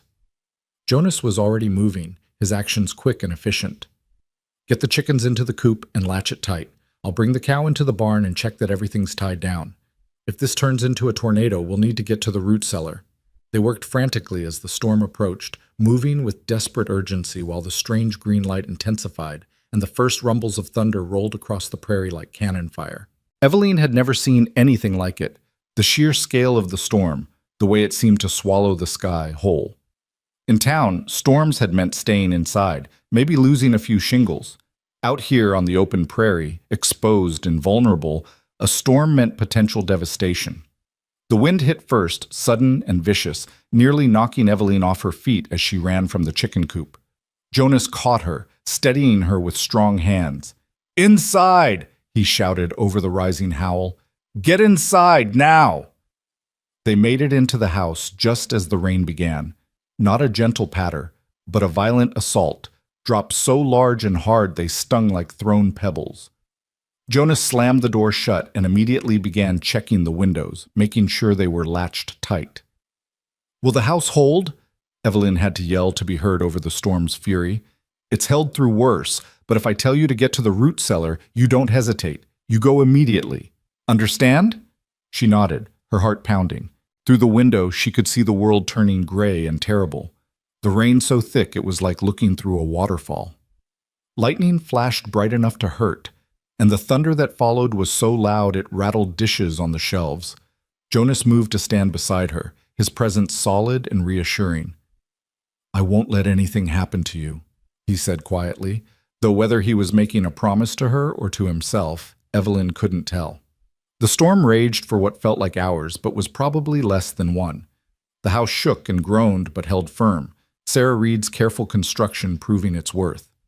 Water found the leak in the roof again, pouring in faster than the pot could catch it, but Jonas just pushed the furniture away from the stream and let it pool on the floor. Wood could be dried, lives couldn't be replaced. And then, as suddenly as it had begun, the storm passed. The rain slowed to a drizzle, the wind died to a whisper, and weak sunlight broke through the thinning clouds. Jonas opened the door cautiously, and they stepped out into a world transformed. The vegetable garden was flattened again, worse than before. Half the fence around it had been torn away completely, the posts ripped from the ground and scattered across the yard like matchsticks. The chicken coop had lost most of its roof, again, and Evelyn could hear the panicked clucking of hens inside. But the house stood. The barn stood. They had survived. Jonas walked slowly through the wreckage, his expression carefully neutral, but Evelyn could see the tension in his shoulders, the way his hands clenched and unclenched at his sides. This was more than just damage. This was money and time and resources they didn't have, repairs that would set them back weeks, maybe months. "How bad is it?" she asked, though she could see the answer in his face. "Bad. The garden's destroyed. That's our food for winter. The fence will need to be completely rebuilt. The chicken coop needs a new roof again, and I don't have enough lumber." He rubbed his face with both hands. "And I need to check the fields. If the corn took damage, if the wheat got flattened." He didn't finish the sentence. He didn't have to. Evelyn understood what he wasn't saying. If the crops failed, they would lose everything. The farm, the land, any hope of paying back the money Jonas had borrowed. They would be destitute. "Tell me what to do," Evelyn said firmly. "Tell me how to help." Jonas looked at her, and something in his expression softened. "You're already helping, more than you know. But right now, I need to ride out and check the fields. It'll take most of the day. Can you handle things here? Check on the animals, see what can be salvaged from the garden?" "I can do that." He saddled the mule, they still only had the one, and rode out toward the fields, his back straight, but his shoulders carrying the weight of the world. Evelyn watched him go, then turned to face the wreckage of their small farm. The chickens were terrified but alive, huddled together in the destroyed coop. Evelyn managed to coax them out and into the barn, where they'd be safer until the coop could be repaired. The cow was agitated but unharmed, and Evelyn spent time calming her, stroking her neck and murmuring nonsense until the animal relaxed. The garden was worse than it had looked from a distance. Nearly everything was destroyed, the young plants torn from the ground, the soil washed away in deep gullies, weeks of careful work undone in an hour. Evelyn wanted to cry looking at it, wanted to sit down in the mud and give up, but crying wouldn't fix anything. Giving up wasn't an option. She salvaged what she could, a few plants that might recover with staking, some root vegetables that could be replanted. It wasn't much, but it was something. She worked until her back ached and her hands were raw, until the sun climbed high and hot overhead and sweat soaked through her dress. Martha appeared around midday, riding up on a wagon driven by her husband Tom. "We saw the storm pass over your place," Martha called out. "Came to see how bad it was." "Bad enough," Evelyn replied, straightening up and pushing sweat-damp hair from her face. "The garden's destroyed. The fence is gone. Jonas is checking the fields." Tom climbed down from the wagon and walked through the wreckage, assessing with a practiced eye. "Could be worse," he said finally. "House and barn are standing. Animals are alive. You can rebuild from this." "With what?" The words burst out of Evelyn before she could stop them. "We don't have money for lumber. We don't have time to replant everything before it's too late in the season. I don't know how we're supposed to rebuild from this." Martha climbed down and wrapped an arm around Evelyn's shoulders. "The same way everyone out here rebuilds, with help from your neighbors. Tom, go get the lumber we've got stored in our barn, the good pieces we were saving. And Evelyn, you and I are going to make a list of what needs doing, and then we're going to get it done. I can't ask you to. You're not asking, we're offering. That's what community means out here. Jonas helped Tom rebuild our shed last year after the wind took it. We helped the Morrisons with their barn. Now we help you. That's how it works. Nobody survives alone on the prairie. Tom rode off to fetch lumber, and Martha helped Evelyn assess the damage and make plans for repairs. They were working on salvaging fence posts when Jonas returned late in the afternoon, riding slowly, his face drawn with exhaustion and worry. He dismounted and stood looking at the farm, at Martha and Evelyn working together, at Tom's wagon now loaded with lumber sitting in the yard, at the beginnings of repair already taking shape. When he spoke, his voice was rough with emotion. The corn made it through mostly intact, he said. Some damage on the edges of the field where the wind hit hardest, but the majority survived. The wheat took more damage, but it might still come through if we get good weather from here on out. That's good news, Martha said firmly. Better than you probably expected. It is. Jonas looked at Evelyn. I'm sorry. I should have been here to help. I shouldn't have left you to deal with all this alone. I wasn't alone, Evelyn said, gesturing to Martha. And you needed to check the fields. We did what needed doing, that's all. Jonas shook his head slowly, a small smile tugging at his mouth despite the circumstances. You're tougher than you look, Evelyn Cross. Reed, she corrected without thinking. Evelyn Reed. The words hung in the air between them, significant in a way neither of them had quite expected. It was the first time Evelyn had claimed Jonas's name as her own, the first time she'd acknowledged out loud that this marriage, this strange partnership, was real in more than just legal terms. Jonas's eyes softened, and he looked at her like he was seeing something precious he'd been afraid to hope for. Evelyn Reed, he repeated quietly. I like the sound of that. Over the next week, the farm slowly came back to life. Tom Henley and several other men from the community came by to help rebuild the fence and repair the chicken coop. The women brought seeds and starter plants from their own gardens to help replant. It was an education in what community meant on the frontier, not just neighborliness but survival, the understanding that today's help would be repaid someday when the roles were reversed and another farm faced disaster. Evelyn worked alongside everyone, learning and helping and slowly earning her place among these people who'd been strangers just weeks ago. She learned to drive fence posts and mend chicken wire, to transplant seedlings and build up raised beds that would resist the next storm's erosion. Her hands developed calluses, and her arms grew stronger, and she fell into bed each night so exhausted she barely had energy to talk to Jonas before sleep claimed her. But she made the effort anyway, because those nighttime conversations had become precious to them both, a time when they could shed the day's burdens and just be two people learning each other's hearts. Tell me about your mother, Evelyn said one night, lying in the darkness with her hand dangling over the edge of the bed, fingers loosely intertwined with Jonas's. What do you want to know? Everything, anything, what she was like, what she loved, what she dreamed about. Jonas was quiet for a moment, gathering his thoughts. She loved music. She had a beautiful voice, used to sing while she worked. Old hymns mostly, but also folk songs her mother had taught her.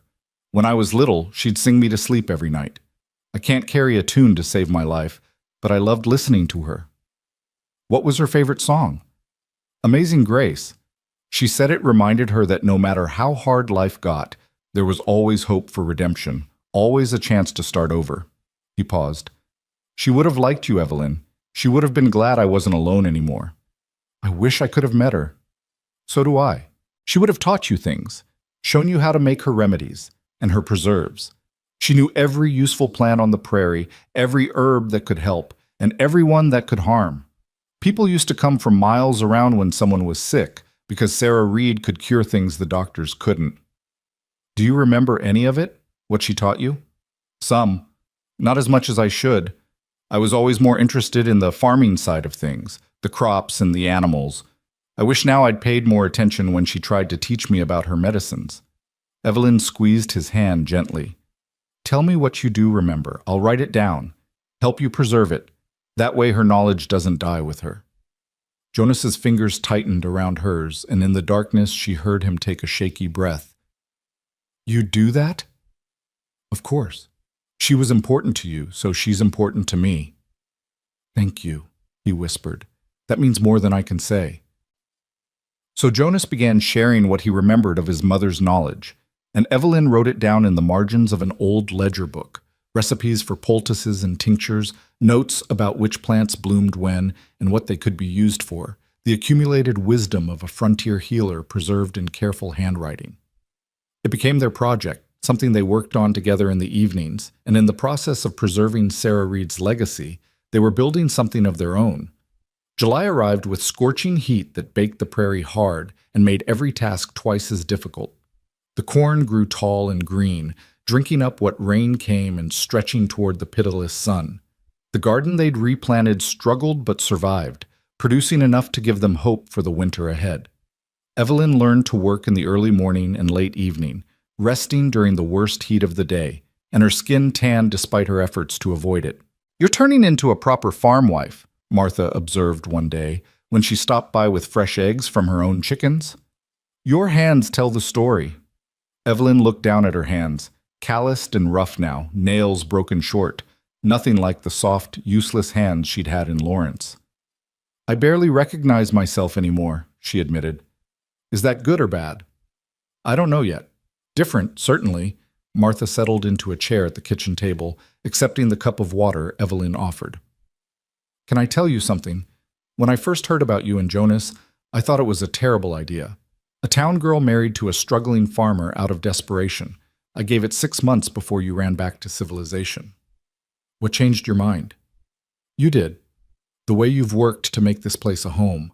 The way you look at Jonas when you think nobody's watching. The way he looks at you." Martha smiled. "That boy was dying inside before you came." "Oh, he'd have kept going. Jonas is too stubborn to quit, but he was dying by inches, loneliness eating him alive. You brought him back to life." "I don't know if I've done that much. You don't see what I see. You don't see how he smiles now, how he talks to the other men at church about his wife and what she's learning to do around the farm. You don't hear the pride in his voice when he mentions you." Martha reached across the table and patted Evelyn's hand. "Whatever this started as, it's becoming something real. Don't be afraid of that." After Martha left, Evelyn stood at the window watching Jonas work in the distance and let herself really think about what the older woman had said. Was it becoming something real? And more importantly, was she ready for that? She thought about the way her heart lifted when she heard Jonas's footsteps on the porch at the end of each day. About the way she'd started leaving small comforts for him, fresh water by his pallet, his shirt mended without being asked, biscuits saved from breakfast because she knew he liked them. About the way she'd catch herself watching him work, admiring the strength in his arms and the concentration on his face. And she thought about the way he treated her, with unfailing kindness and patience, with respect for her opinions and gratitude for her help, with careful touches that asked permission rather than demanding access. He'd kept every promise he'd made to her, honored every boundary she'd set, and slowly, so slowly she'd barely noticed it happening, those boundaries had started to feel less like protection and more like barriers keeping them apart.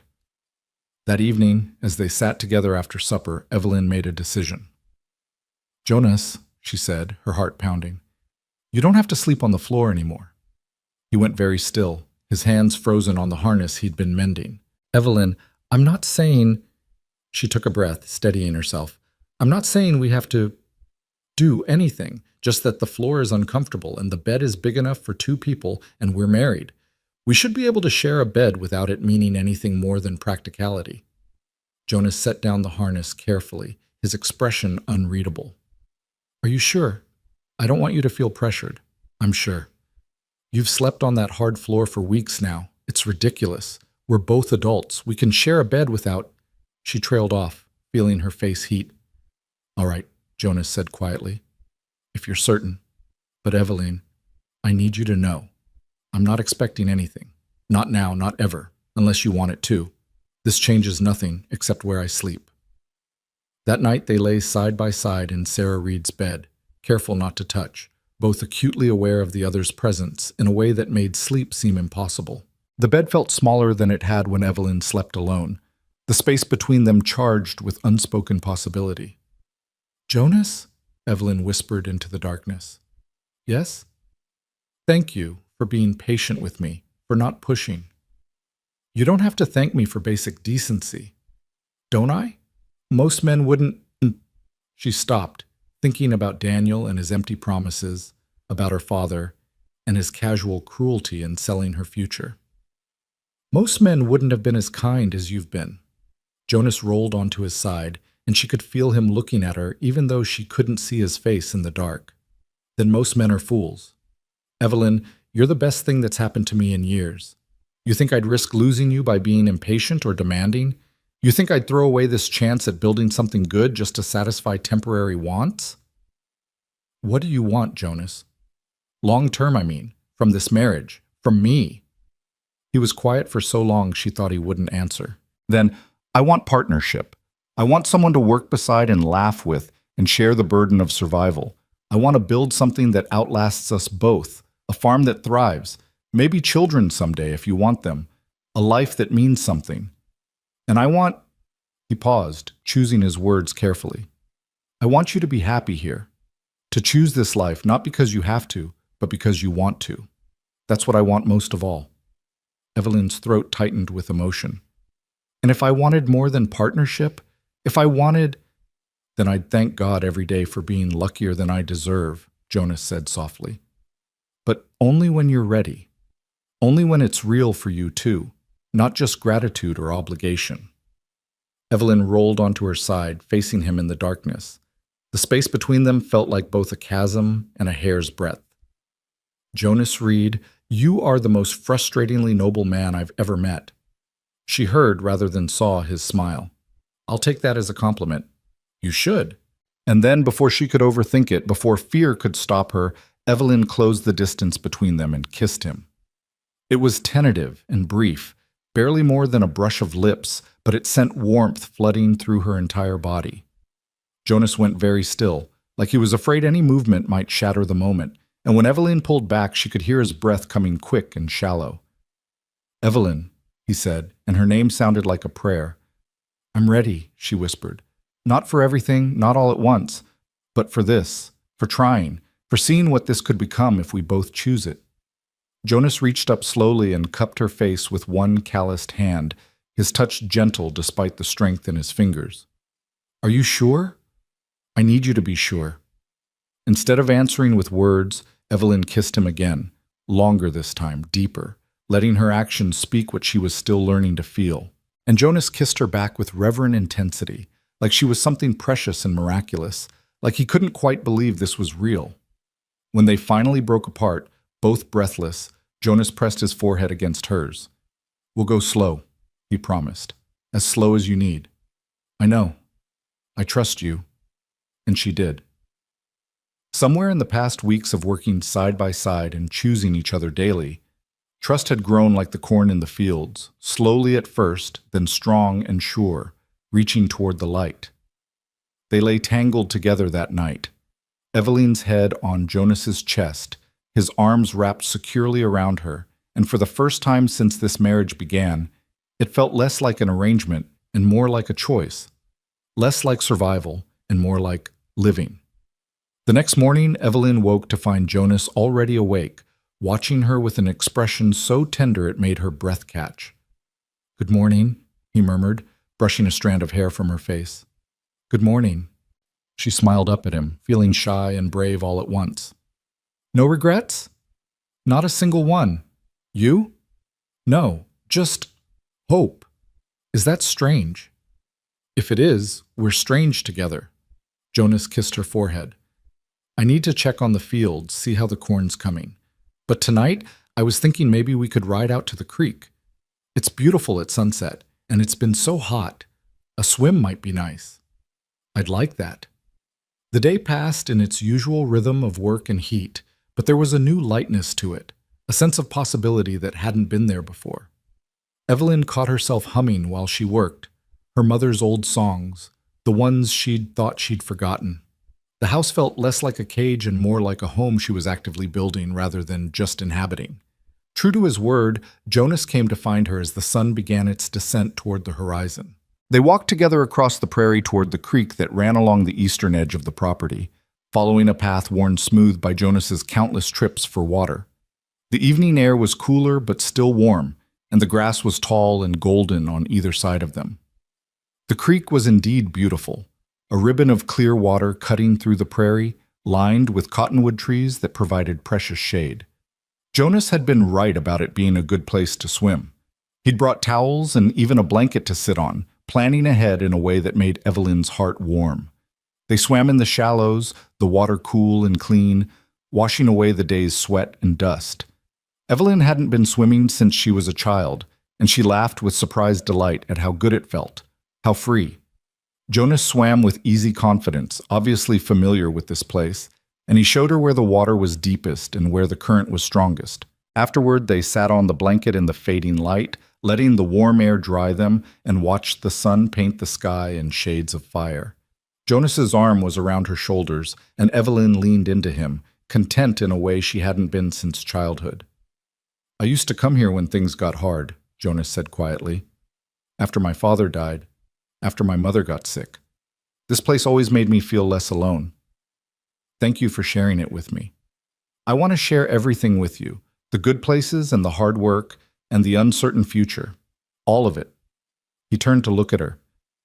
"Evelyn, I know this isn't what you would have chosen if circumstances had been different, but I'm choosing you now, freely, because you're exactly who I want beside me for whatever comes next." Evelyn felt tears prick her eyes, not from sadness, but from the overwhelming rightness of this moment, this man, this improbable life they were building together from broken pieces. "I'm choosing you too," she whispered, "not because I have to, because I want to." They kissed as the sun set and the stars began to emerge one by one, like promises scattered across the darkening sky. And when they finally walked home through the prairie night, hand in hand, Evelyn realized that somewhere along the way she'd stopped mourning the life she'd lost and started building the life she'd found. It wasn't perfect. It wasn't easy. But it was theirs, chosen and real, and that made all the difference. The weeks that followed their evening at the creek brought a deepening intimacy that transformed everything between them. Jonas no longer slept with careful distance between them, but pulled Evelyn close each night, her back against his chest, his arm wrapped protectively around her waist. They woke tangled together, shared kisses over morning coffee, and touched each other constantly throughout the day, small gestures of affection that spoke of comfort and belonging. The corn grew tall and strong, the tassels appearing in late July just as Jonas had predicted. He walked Evelyn through the fields, showing her how to check for ears forming, explaining the delicate balance of sun and rain that would determine whether they prospered or merely survived the coming winter. She listened and learned, asking questions that made him smile, and together they tended what they'd planted with hope that felt less fragile than it once had. But August brought trouble in an unexpected form. Evelyn was hanging laundry on the line one sweltering afternoon when she heard the sound of a horse approaching. She turned to see a well-dressed man on a fine bay mare, and her stomach dropped in recognition even before he removed his hat. Marcus Thornton, the man her father had owed money to, the man whose debt had led to her marriage. "Mrs. Reed," Thornton said, his voice smooth as oil and twice as slick. "What a pleasure to see you looking so well. Farm life clearly agrees with you." "Mr. Thornton," Evelyn kept her voice neutral, though her heart was racing. "What brings you all the way out here?" "Business, I'm afraid. Is your husband at home?" "He's checking the north fence.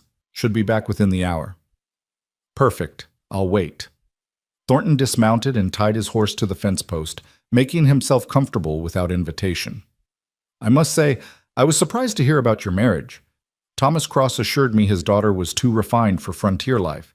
Yet here you are, hanging laundry like any common farm wife." The condescension in his voice made Evelyn's hands clench in the wet fabric she held. "I'm exactly where I choose to be, Mr. Thornton. Now, if you'll excuse me, I have work to finish." Of course. Don't let me keep you." But he didn't leave, just stood there watching her with calculating eyes that made her skin crawl. She was relieved when Jonas appeared 20 minutes later, riding up on the mule with his shirt soaked through with sweat and his expression darkening the moment he saw their visitor. "Thornton," Jonas said flatly, dismounting, "what do you want?" "Now, is that any way to greet the man who made your marriage possible?" Thornton's smile didn't reach his eyes. I've come to discuss your debt, Mr. Reed. You borrowed quite a sum from various sources to settle Thomas Cross's obligation to me. I've been buying up those debts, paid them off at a discount from your creditors who'd lost faith in your ability to repay. Jonas went very still. What are you saying? I'm saying I now hold all your outstanding loans, which means you owe me directly, $800 plus the accumulated interest, which brings the total to just over $900. Thornton pulled a sheaf of papers from his jacket. All legal and properly documented, as you'll see. Evelyn moved to stand beside Jonas, her hand finding his. His fingers were ice cold despite the heat. The original terms gave me 5 years to repay, Jonas said carefully. The original terms, yes, but as the new holder of the debt, I'm within my rights to call it in early if I have reason to believe you can't pay. And looking at this place, Thornton gestured dismissively at the modest farm, I have serious doubts about your solvency. The corn's coming in strong. The harvest will cover what I owe with some to spare. Perhaps. Or perhaps a hailstorm destroys it all next week, or drought withers it, or any of 1,000 disasters that befall farmers every year. Thornton's expression hardened. I want my money, Reed, and I want it by the end of September, 2 months. That gives you time to harvest and sell. If you can't pay, I'll foreclose and take the land. You can't do that, Evelyn said, her voice shaking with fury. That's not enough time. I can, and I will. It's all perfectly legal. Thornton mounted his horse, looking down at them with barely concealed contempt. 2 months, Reed. Don't disappoint me.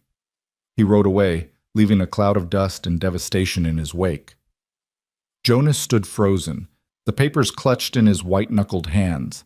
Evelyn could see the calculation happening behind his eyes. The math that didn't add up, the timeline that was impossible, the dream slipping away like water through desperate fingers. How much will the harvest bring? She asked quietly. If everything goes perfectly? Maybe $600 after I set aside seed for next year and feed for the animals. That leaves us $300 short, and there's no way to make up that difference in 2 months. Jonas's voice was hollow, defeated. He's going to take the farm, Evelyn. Everything my parents built, everything we've worked for, he's going to take it all. Then we fight. We find a way. There is no way. I've already borrowed from everyone who'd lend to me. The bank won't give me more credit. I don't have anything left to sell except the land itself, and if I sell land, I won't have enough to farm successfully anyway. He turned to look at her, and the pain in his eyes was devastating. I'm so sorry. I brought you here, made you build a life here, and now I'm going to lose it all. Stop. Evelyn grabbed his face in both hands, forcing him to meet her eyes. Stop apologizing for things that aren't your fault. Thornton is a predator who saw an opportunity to steal land from a struggling farmer. This isn't on you. But you'll lose everything too. The home you've been building, the community you've found. I'll still have you. That's what matters. And as she said it, Evelyn realized it was completely true. Somewhere in these past months, Jonas had become more important to her than security or stability or any of the things she'd thought she needed. We'll figure this out together. Jonas pulled her into his arms, holding her so tightly it almost hurt. I don't deserve you, he whispered against her hair. Good thing you're stuck with me anyway. That evening, they sat at the kitchen table surrounded by papers and calculations, trying to find a solution that didn't exist. No matter how they added the numbers, they came up short. Even if the harvest exceeded expectations, even if they sold everything that wasn't essential to survival, they couldn't raise $900 in 2 months. There has to be something we're missing, Evelyn insisted, going over the figures for the dozenth time.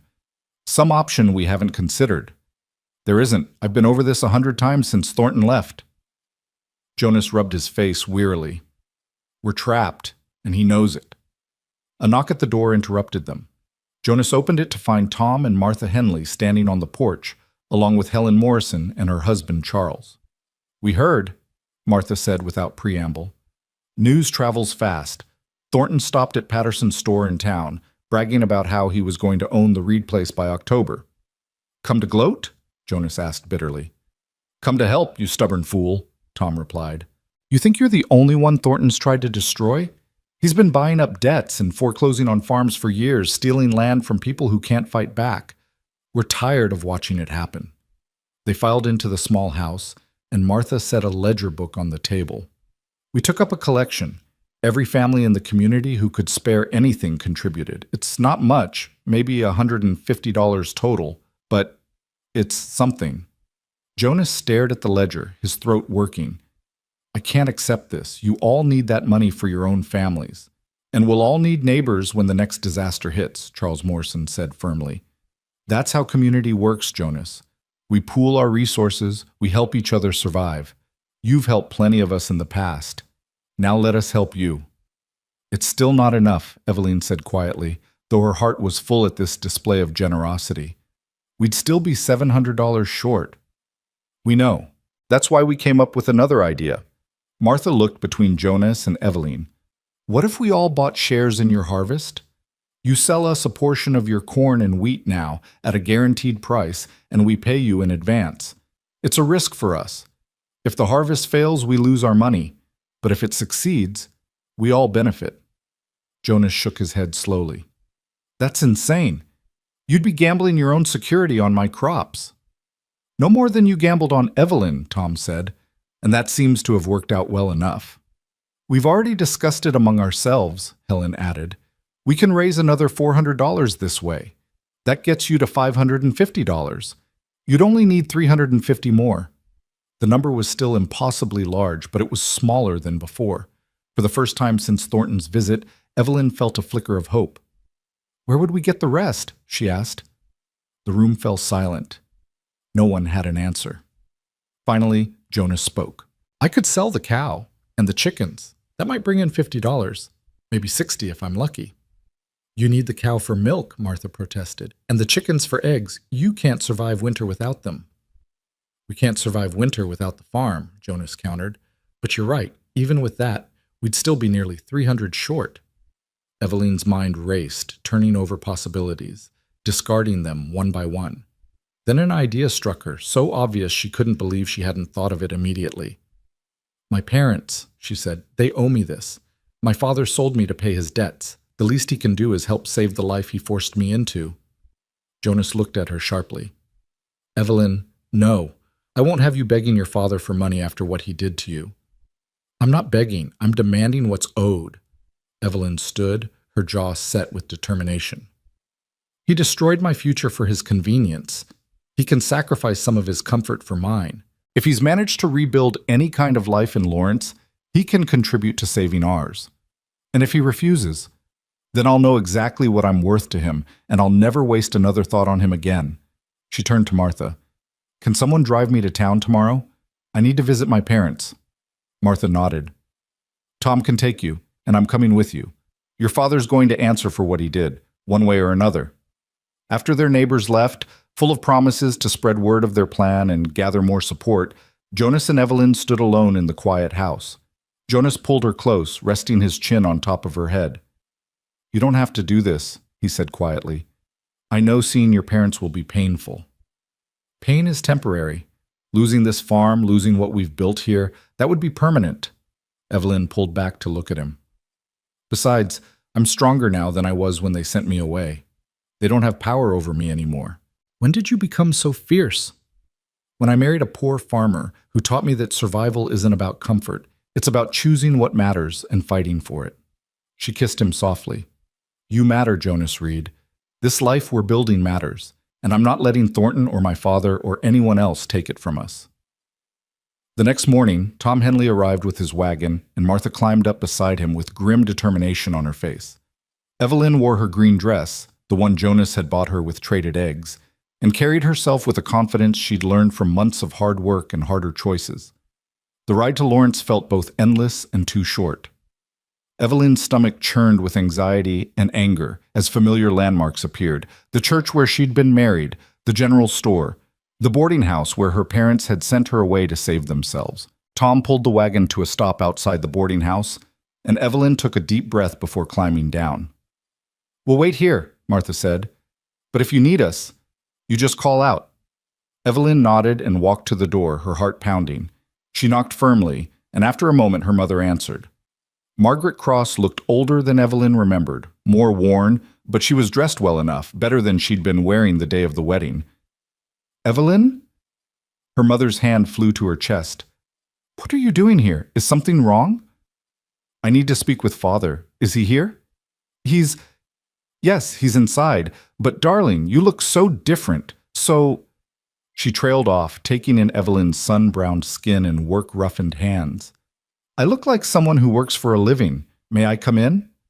Her mother stepped aside and Evelyn entered the boarding house. It was the same place, but they'd moved to a different room, larger, with actual furniture instead of the sparse basics they'd had before.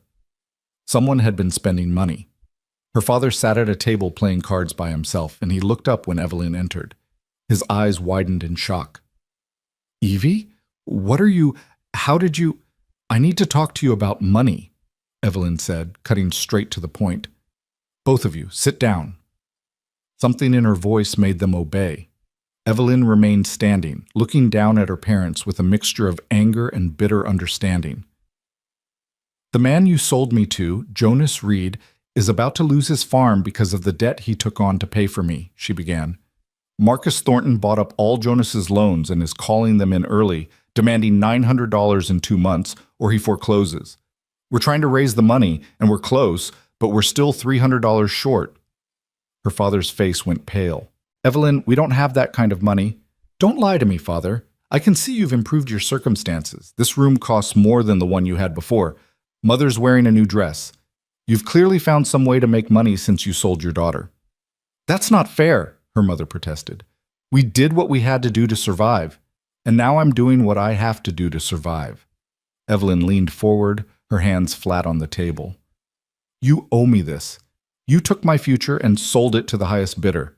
The very least, you can do is help me keep what I've built from those ashes. Thomas Cross rubbed his face with both hands. Evie, even if we wanted to help, we don't have $300. I've been working at the mill, and your mother takes in sewing, but we barely make enough to get by. Then how do you afford this room?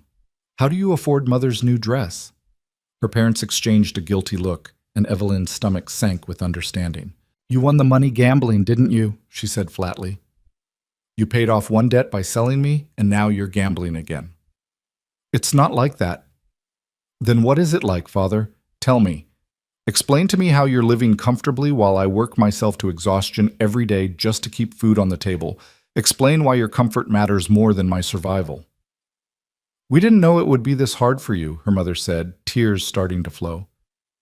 Jonas Reed seemed like a decent man. He is a decent man. The best man I've ever known, which says terrible things about every other man in my life, doesn't it? Evelyn straightened, fighting to keep her voice steady. He's kind and hardworking and honorable in ways you clearly don't understand. And he's about to lose everything because he borrowed money to buy me from you. So I'm demanding that you help. Sell your furniture, take out a loan, win at gambling if that's what you do now. I don't care how you get the money. Just get it. Her father stood, his face flushed with anger. You can't come in here and demand money from us. We're your parents. You stopped being my parents the day you sold me, Evelyn shot back. Parents protect their children. They sacrifice for them. They don't auction them off to pay gambling debts. So no, you don't get to claim that relationship now when it's convenient for you. The silence that followed was terrible and absolute. Finally, Thomas Cross sat back down heavily. I have some money, he admitted quietly. Not 300, but maybe 150. I've been saving it, planning to... He trailed off, unable to meet Evelyn's eyes. Planning to what? Gamble it away? Drink it away? Evelyn's voice was sharp as broken glass. Give it to me. It's the least you owe me. Thomas, we need that money, her mother protested. We need our daughter's forgiveness more, he replied. He stood and went to a lockbox on the shelf, pulling out a stack of bills and counting them slowly. It's $163. It's everything I have. He held out the money, and Evelyn took it with shaking hands. It wasn't enough, they'd still be over 100 short, but it was something. It was more than she'd expected, honestly. Thank you, she said quietly. This helps. Will it be enough? Her mother asked. To save the farm? I don't know, but it's more than you've ever given me before. Evelyn tucked the money into her pocket and headed for the door. She paused with her hand on the knob and looked back at her parents. These people who'd shaped her childhood and destroyed her adolescence. who'd given her life and then sold her future. If we lose the farm, if Thornton takes everything, Jonas and I will survive, she said. We'll start over somewhere else, build something new. We're strong enough for that now. But you, I don't know if you'll ever be strong enough to live with what you did. I hope for your sake that you figure out how. She left without waiting for a response, walking out into the bright Kansas sunshine where Martha and Tom waited with the wagon. Well? Martha asked. $163. Evelyn climbed up onto the wagon seat. It's not enough, but it's something. Then we keep fighting, Tom said, snapping the reins. There's still time. On the ride back to the farm, Evelyn counted and recounted the money, as if doing so might make more appear. Combined with what they'd already raised, they now had over $700. They needed $900. They were so close, and yet the gap might as well have been a canyon. When they arrived at the farm, they found Jonas in the fields with several other men from the community. He saw the wagon and came running, his face desperate with hope. Well, he called out, did they help? Evelyn held up the money. $163. My father gave me everything he had. The hope in Jonas's eyes flickered, but didn't die. He took her in his arms and held her tight. That's more than I expected, he said. Thank you. Thank you for being brave enough to face them. We're still short, she whispered against his chest. Over $100 short. I don't know where else to turn. Then we'll sell everything else we can. The farm tools, the furniture, my mother's things. Jonas's voice was steady, but she could hear the pain in it. Whatever it takes. Over the next week, they scraped together every possible dollar. Jonas sold tools they'd need to replace eventually. Evelyn sold the sewing basket she'd come to love, the beautiful sweetgrass creation that had belonged to Sarah Reed. Martha and the other women organized a bake sale in town, raising another $40. The men pooled their resources to buy more shares in the harvest at inflated prices, gambling their own security on Jonas's success. By the end of August, they had $875. They were $25 short. $25, so little, and yet it might as well have been $1,000. There was nothing left to sell, no one left to borrow from. They'd exhausted every option, and they'd still come up short. Jonas sat at the kitchen table the night before the payment was due, staring at the neatly stacked bills with hollow eyes. We lost, he said quietly. We fought as hard as we could, and we lost anyway. No, Evelyn's voice was fierce. We haven't lost yet. There's still time. Time to do what? Pull money from thin air? Pray for a miracle? Jonas laughed bitterly. I appreciate your optimism, but we need to be realistic. Tomorrow Thornton comes, and we won't have what he's owed, and he'll take the farm. We need to start planning for what comes next. What comes next is we find $25. Evelyn paced the small room, her mind racing. There has to be something we haven't thought of, something we've missed. A knock at the door made them both jump. Jonas opened it to find Catherine Patterson standing on the porch, clutching a small bag. Mrs. Patterson, Jonas said, clearly confused. It's late. Is something wrong? No, Catherine looked past him to Evelyn. May I come in? I have something for you. They led her inside and Catherine set the bag on the table. Her hands were shaking as she opened it and pulled out a stack of bills. It's $25, she said quietly. I heard in town that you were still short, that you'd done everything you could, but it wasn't enough. And I couldn't, her voice broke, I couldn't let you lose everything when I have this money sitting in a drawer, money from a man who doesn't love me, money I've been saving to run away somewhere. But I'm not brave enough to run. You're brave enough to stay, to fight. So you should have it. Evelyn stared at the money, then at Catherine. I can't take this. It's your escape money. You might need it someday. If I haven't used it by now, I never will. Catherine pushed the money toward them. Please, let me do this one good thing. Let me help save what you and Jonas have built. You deserve this happiness, Evelyn. You deserve a life you've chosen. Take the money. Evelyn looked at Jonas, who nodded slowly. She took the money with trembling hands. Thank you, she whispered. Catherine, I don't know how to thank you. You already did. When you told me I wasn't alone in being trapped, that we were all doing our best in impossible circumstances. That meant more than you know. Catherine smiled sadly. Maybe someday I'll be as brave as you. Until then, at least I can help someone else's courage matter. She left quickly, not waiting for more thanks, and Jonas and Evelyn stood staring at the complete sum, $900 exactly, raised through the combined desperation and generosity of an entire community. "We did it," Jonas said, his voice full of wonder. "We actually did it." Evelyn laughed through tears. "We did. All of us together. We saved the farm." The next day, when Marcus Thornton arrived with smug confidence and legal papers, Jonas met him with the full $900 in cash. Thornton's face went from satisfaction to shock to fury as he counted the money twice, looking for some way to declare it insufficient. "It's all there," Jonas said calmly. $900 plus the penny extra for your trouble. The debt is paid in full. Now get off my land." "This isn't over, Reed," Thornton snarled. "I'll find another way." "No, you won't."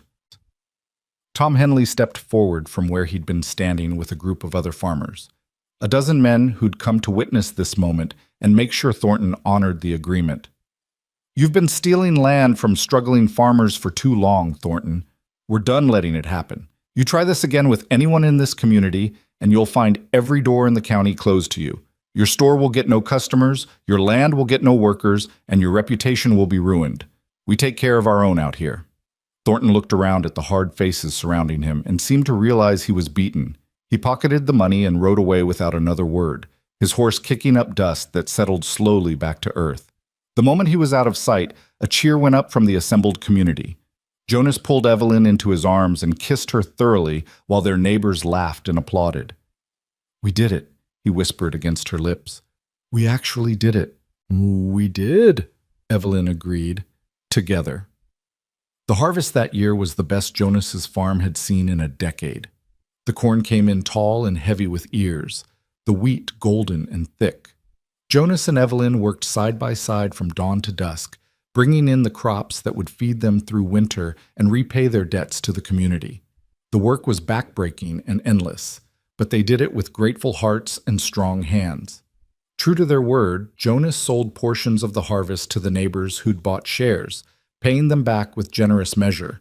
The rest he sold in town for good prices, and by the end of October they had not only survived but begun to rebuild their depleted resources. On a cold November evening, as the first snow of winter dusted the prairie white, Jonas and Evelyn sat together in Sarah Reed's rocking chair, Jonas holding Evelyn close while the fire crackled in the stove and wind howled outside. "I have something for you," Jonas said, reaching into his pocket. He pulled out a small wooden box, beautifully carved with a pattern of stars that matched the quilt. "I made it over the past month, working on it in the evenings while you were writing in your journal." Evelyn opened the box to find a ring, simple silver with a small stone that caught the firelight. "Jonas, we can't afford—" "I traded for it. Gave Mr. Patterson a cord of wood and some eggs in exchange. It's not fancy, but it's real. And I wanted you to have it because this—" He gestured between them. "This is real too. What started as desperation became partnership, and partnership became something more. I love you, Evelyn Reed. Not because circumstances forced us together, but because you're brave and fierce and kind, and every day with you is better than the day before." Tears streamed down Evelyn's face as Jonas slipped the ring onto her finger. "I love you too," she whispered. "I didn't think I could, didn't think I wanted to, but somewhere between the storms and the work and the daily choosing of each other, I fell completely in love with you." They kissed slowly, tenderly, and when they pulled apart, Jonas smiled. "My mother used to say that the best marriages are built like barns, not in a single day of passion, but piece by piece with the help of community and the strength of committed work." Smart woman, your mother. She was, and she'd be so proud of you, of what you've become out here, of what we've built together. Outside, snow continued to fall softly over the prairie, covering everything in peaceful white.